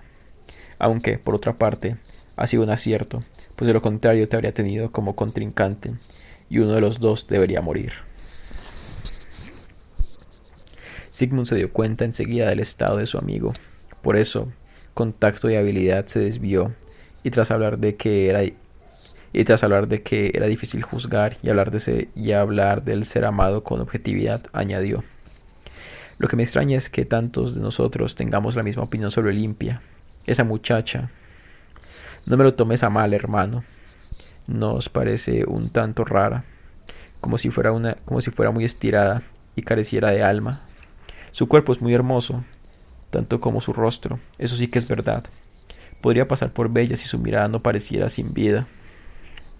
Quiero decir, si no pareciera carecer del sentido de la vista. Su paso es extrañamente regular. Cada uno de sus movimientos parece provocado por la puesta en marcha de un engranaje mecánico. Su interpretación, su canto, ambos tienen algo de ese ritmo desagradable y sin alma de esos muñecos que cantan. Y lo mismo ocurre con su forma de bailar. En nuestra opinión, se ha vuelto muy inquietadora esa Olimpia, y no quisiéramos tener nada que ver con ella. Nos parece que solo hace como que vive, y por eso su condición es de lo más misteriosa. Pero Nathanael no se dejó arrastrar en absoluto por el amargo sentimiento que Sigmund le provocaba con sus palabras, sino que dominó su enojo y muy serio respondió: es normal que a vosotros, que sois almas simples y prosaicas, Olimpia os parezca un ser inquietante, pues solo las almas poéticas están destinadas a encontrarse con sus iguales. Solo a mí dirigió ella su mirada amorosa, que inflamó mi corazón y mis pensamientos. Solo en su amor me encuentro a mí mismo de nuevo. Tampoco es justo que digáis que no es capaz de sostener conversaciones. Me salté una nota de pie de página.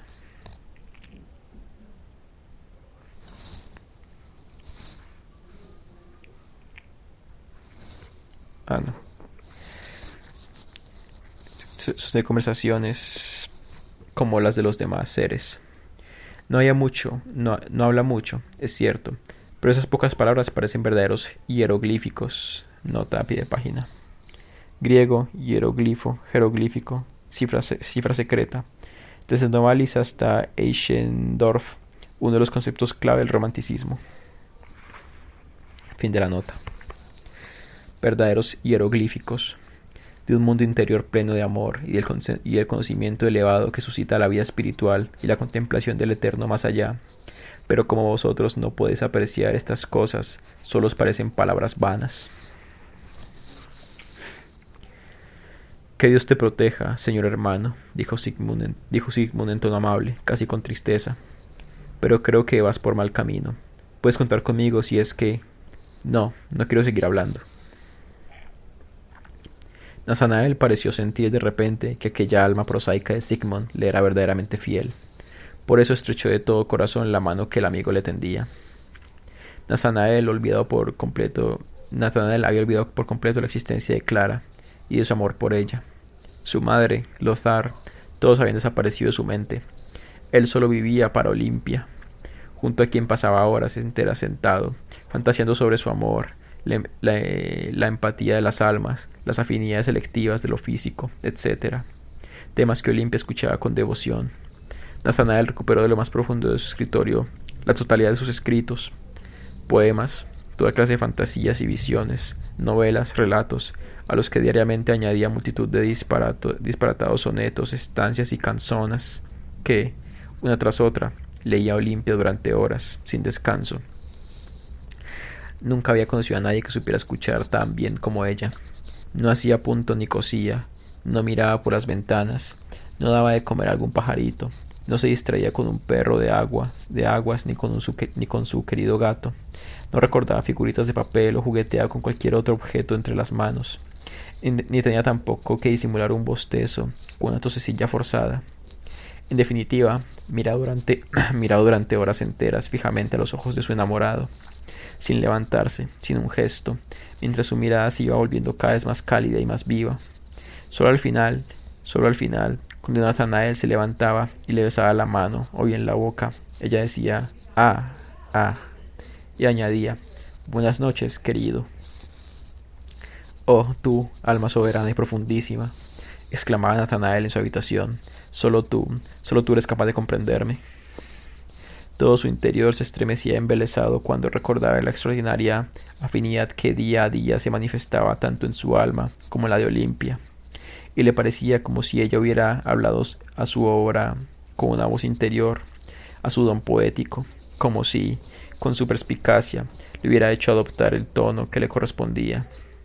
Y así tenía que haber sido, porque Olimpia nunca decía más palabras que las descritas. Algunas veces, en momentos de claridad y lucidez, por ejemplo por las mañanas, junto al de despertarse, Nathanael se acordaba realmente de la pasividad absoluta y la pesadez de palabra de Olimpia, pero se decía, ¿y qué son palabras? Palabras. La mirada de sus ojos celestiales dicen más que lo que pueda contener cualquier lenguaje articulado. Necesi Necesita una criatura celeste encerrarse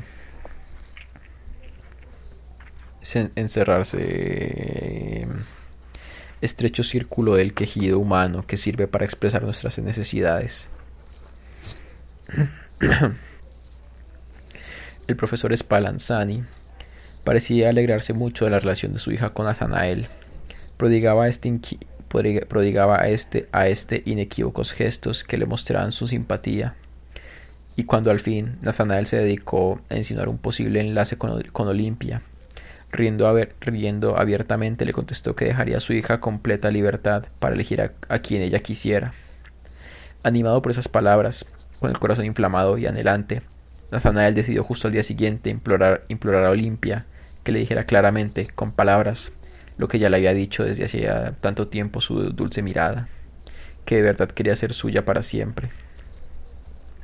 Buscó el anillo que su madre le había regalado como despedida para ponérselo a Olimpia, como símbolo de su entrega, de la vida incipiente que, muy pronto, comenzarían juntos. Mientras buscaba el anillo, dio con las cartas de Clara y Lothar, pero las apartó a un lado con indiferencia. Finalmente encontró el anillo, se lo guardó y salió corriendo a casa de Olimpia. En las escaleras y luego en el vestíbulo oyó un estrépito inusual que parecía venir del cuarto de trabajo de Spallanzani. Un pataleo, sonidos como de metal, un forcejeo, golpes en la puerta, injurias y maldiciones. Suelta, suelta, loco infame. Para esto me he sacrificado entregando mi cuerpo y mi alma. Ja, ja, ja, ja, ja. Esto no es lo que habíamos apostado. Yo hice los ojos y el mecanismo. Loco diablo, al cuerno con tu mecanismo. Maldito perro, bestia relojero. Largo, largo de aquí, Satanás. Alto, carpintero estúpido, bestia infame. Suelta, suelta de una vez. Eran las voces de Spallanzani y del odioso Coppelius que tronaban entremezcladas. Nathanael irrumpió en la habitación sobrecogido por un miedo indescriptible. El profesor tiraba de una figura de mujer, agarrándola por los brazos. El italiano Coppola por los pies. Ambos forcejeaban y llenos de furor luchaban por arrebatársela el uno al otro. Nathanael se sintió paralizado por el espanto cuando reconoció en aquella figura femenina a Olimpia.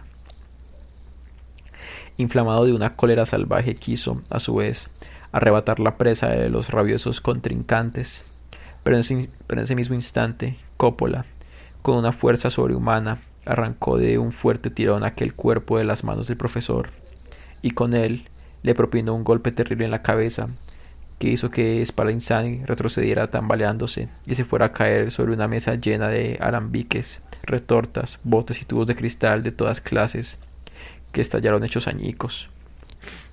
Coppola se cargó la figura de la espalda y riendo con una estridencia espantosa, echó a correr escaleras abajo. Los pies de la figura pendulaban horriblemente y podía oírse como hacían un ruido seco, como de madera, al golpear los escalones. Nathanael estaba petrificado. Había visto demasiado bien que el rostro de cera de Olimpia no tenía ojos, y que en su lugar había dos cuencas negras, vacías. Era solo una muñeca sin vida. Spallanzani yacía en el suelo. Tenía pedazos de vidrio en la cabeza y cortaduras en el pecho y en los brazos, por lo que la sangre fluía en abundancia. Pero recuperándose, exclamó: corre tras él. ¿Qué haces ahí parado? Coppelius, Coppelius, me ha robado mi mejor autómata. 20 años invertido en su construcción. He sacrificado mi salud y mi vida entera. El mecanismo, el lenguaje, el movimiento, todo mío, los ojos. Te ha quitado los ojos, maldito condenado. Corre tras él, tráeme a Olimpia. Aquí tienes los ojos.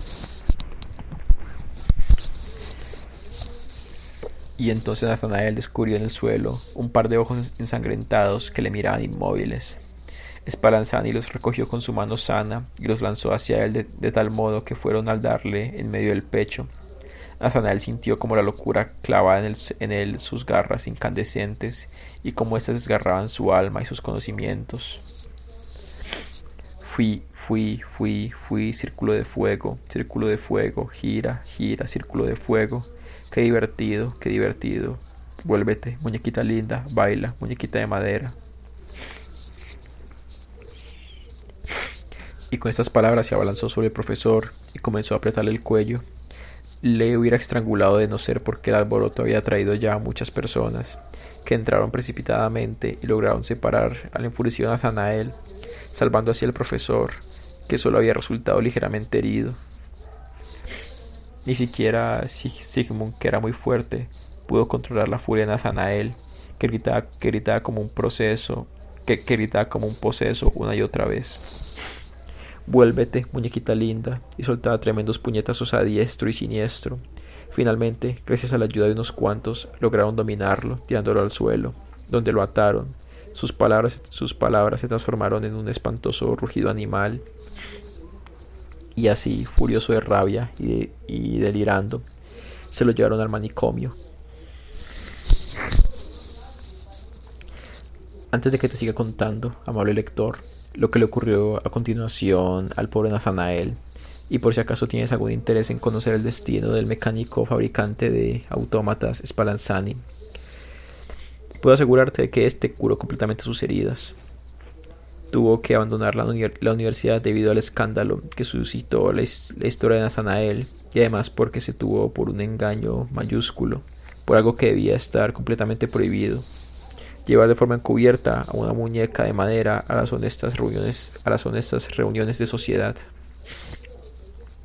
Olimpia había asistido a varios tés con éxito para que ocupara el lugar de una persona de carne y hueso.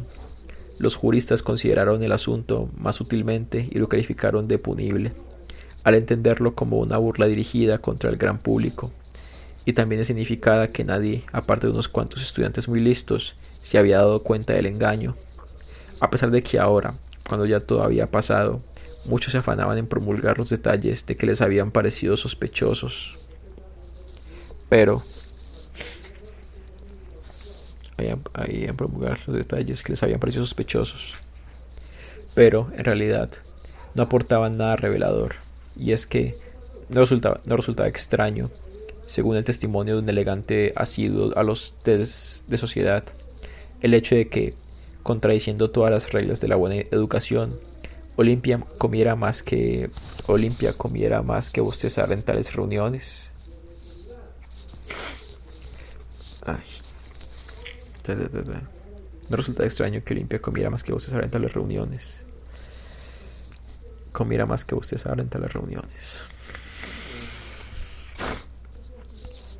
Lo primero hacía notarle elegante. Era consecuencia del mecanismo íntimo al autopropulsarse, ya que él había notado cómo hacía un ruido especial, etc. El profesor de poesía y teoría de la elocuencia tomó un poco de rapé, cerró la cajita, carraspeó levemente y dijo en tono solemne: honorables damas y caballeros, pero es que no saben ustedes dónde está el quid de la cuestión. Todo es una alegoría, una metáfora ampliada. Ustedes me entienden. Sapientisat. Pero a muchos honorables señores no les tranquilizó esto. La historia del autómata había arraigado, pero a muchos honorables señores no les tranquilizó esto. La historia del autómata había arraigado profundamente en sus almas, y de hecho, ahora sentían una acérrima desconfianza hasta de las figuras vivas.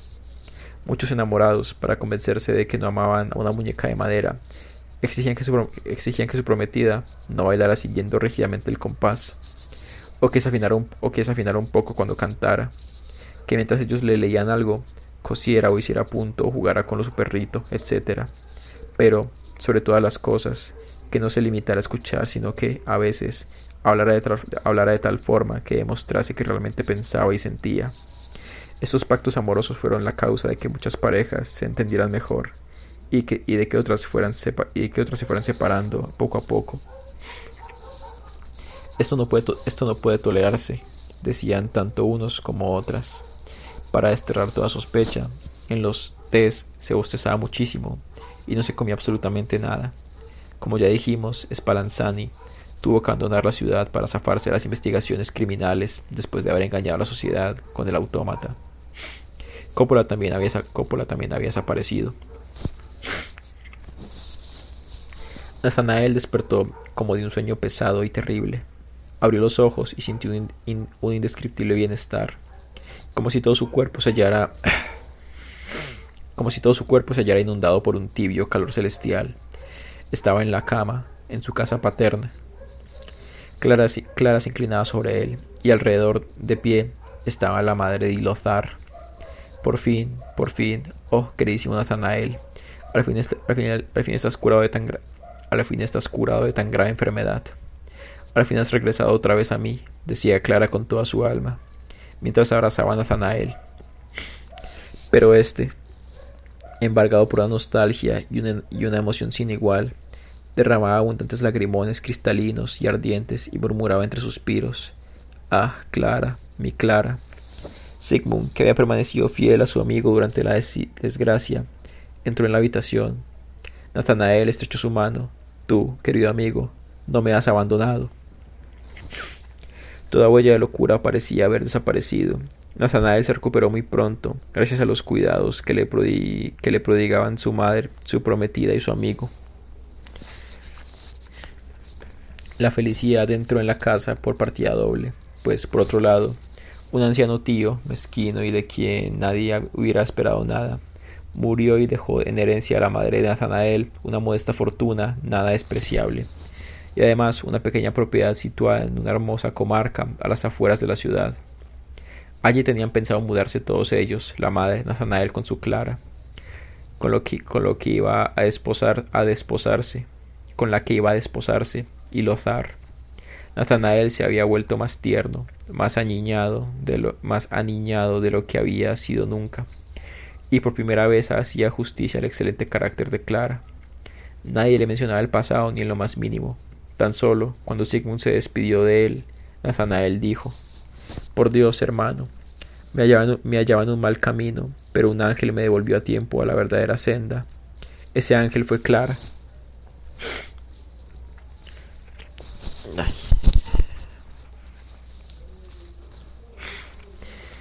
Sigmund no lo dejó continuar, pues temía que se despertasen en él otra vez recuerdos dolorosos. Era la época en que aquellos 4 afortunados seres querían trasladarse a la pequeña propiedad de las afueras. Hacia el mediodía, tras haber hecho algunas compras, se encontraban atravesando las calles de la ciudad. La elevada torre del ayuntamiento extendía su sombra sobre la plaza de mercado. Exclamó Clara, subamos a la torre una vez para admirar las montañas. Dicho y hecho, ambos, Nathanael y Clara, subieron al edificio. La madre regresó a casa con la criada.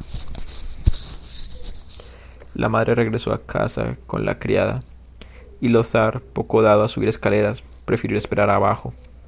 Una vez arriba, en el elevado balcón de la torre, los 2 enamorados admiraban abrazados los perfumados bosques circundantes tras los que se erguía la azulada cadena montañosa, como si fuera una ciudad gigantesca. «Mira ese bosquecillo grisáceo tan extraño que tan bien ordenadito, parece como si quisiera acercarse a nosotros», dijo la joven. Nathanael se llevó mecánicamente la mano al bolsillo. Entonces encontró el pequeño anteojo de Coppola. Miró a través de él. Clara estaba delante del cristal. De súbito, este sintió que su impulso latía inusitadamente y que la sangre hervía en sus venas. Pálido como un muerto, miró a la muchacha, pero enseguida comenzó a echar fuego por los ojos desencajados y a aullar terriblemente, como si fuera una fiera salvaje. Entonces dio un formidable salto en el aire y, riendo histéricamente, comenzó a gritar: «Baila, muñequita de madera, date la vuelta, muñequita». Y con una fuerza inaudita se abalanzó sobre Clara y la cogió en vilo, queriéndola tirar al vacío. Pero Clara, medio muerta de miedo y desesperación, logró aferrarse a la barandilla.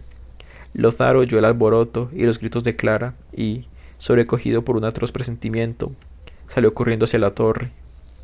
La puerta del segundo piso estaba cerrada. Los gritos de Clara sonaban cada vez más agudos. Lothar, fuera de sí a causa de la rabia y la angustia, se arrojó contra la puerta, que finalmente se abrió. Ahora los gritos de Clara se oían cada vez más apagados. «¡Socorro! ¡Salvadme! ¡Salvadme!». La voz murió en lo alto. «La ha matado ese loco furioso», gritó Lothar. También la puerta que daba paso al balcón estaba cerrada. La desesperación le daba la fuerza de un gigante. Hizo saltar la puerta de sus goznes. Loado sea Dios. Nathanael intentaba todavía tirar a Clara por el balcón, pero ésta se aferraba desesperadamente con una mano a la barandilla de hierro. Con la velocidad del rayo, Lothar se desabalanzó sobre ellos para intentar sujetar a su hermana.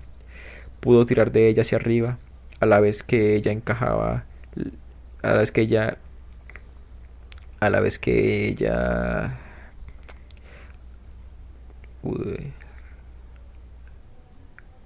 pudo tirar de, a la vez que encajaba tan formidablemente puñetazo en el rostro del rabioso Nathanael, que éste salió despedido hacia atrás y tuvo así que soltar su presa mortal. Lothar bajó corriendo por las escaleras llevando a su hermana en brazos. Estaba salvada. Nathanael comenzó a dar vueltas por el balcón. Bajó corriendo por las escaleras llevando a su hermana en brazos. Estaba salvada. Nathanael comenzó a dar vueltas por el balcón, dando brincos desencajados en el aire y gritando: «Círculo de fuego, gira, gira, círculo de fuego». La gente, alarmada por el escándalo, corría y se agolpaba al pie de la torre. Entre ella destacaba como un gigante el abogado Coppelius, que había vuelto a la ciudad y que precisamente se dirigía entonces a la plaza del mercado. Algunos querían subir arriba para calmar al loco rabioso. Coppelius reía y decía: «Ja, ja, ja, esperad, esperad, que ya bajará él solo». Y miraba, como todos los demás, hacia lo alto. De repente, Nathanael se detuvo, se inclinó hacia abajo y, al reconocer a Coppelius, gritó: hermosos ojos», y saltó al vacío. Cuando Nathanael quedó tendido sobre el pavimento con la cabeza destrozada, Coppelius había desaparecido entre la multitud. Algunos años después, en una comarca lejana, se ha visto a Clara sentada ante la puerta de una hermosa casa de campo, junto a un hombre de aspecto agradable, al que toma de la mano. Ante ellos juegan dos pequeños pequeñines muy vivarachos. De esta manera, podríamos concluir, pues, que la joven encontró por fin la tranquila felicidad hogareña que correspondía a ese carácter suyo tan saludable, y que el desequilibrio de Nathanael nunca pudo, y que el desequilibrado Nathanael nunca hubiera podido proporcionarle. Fin.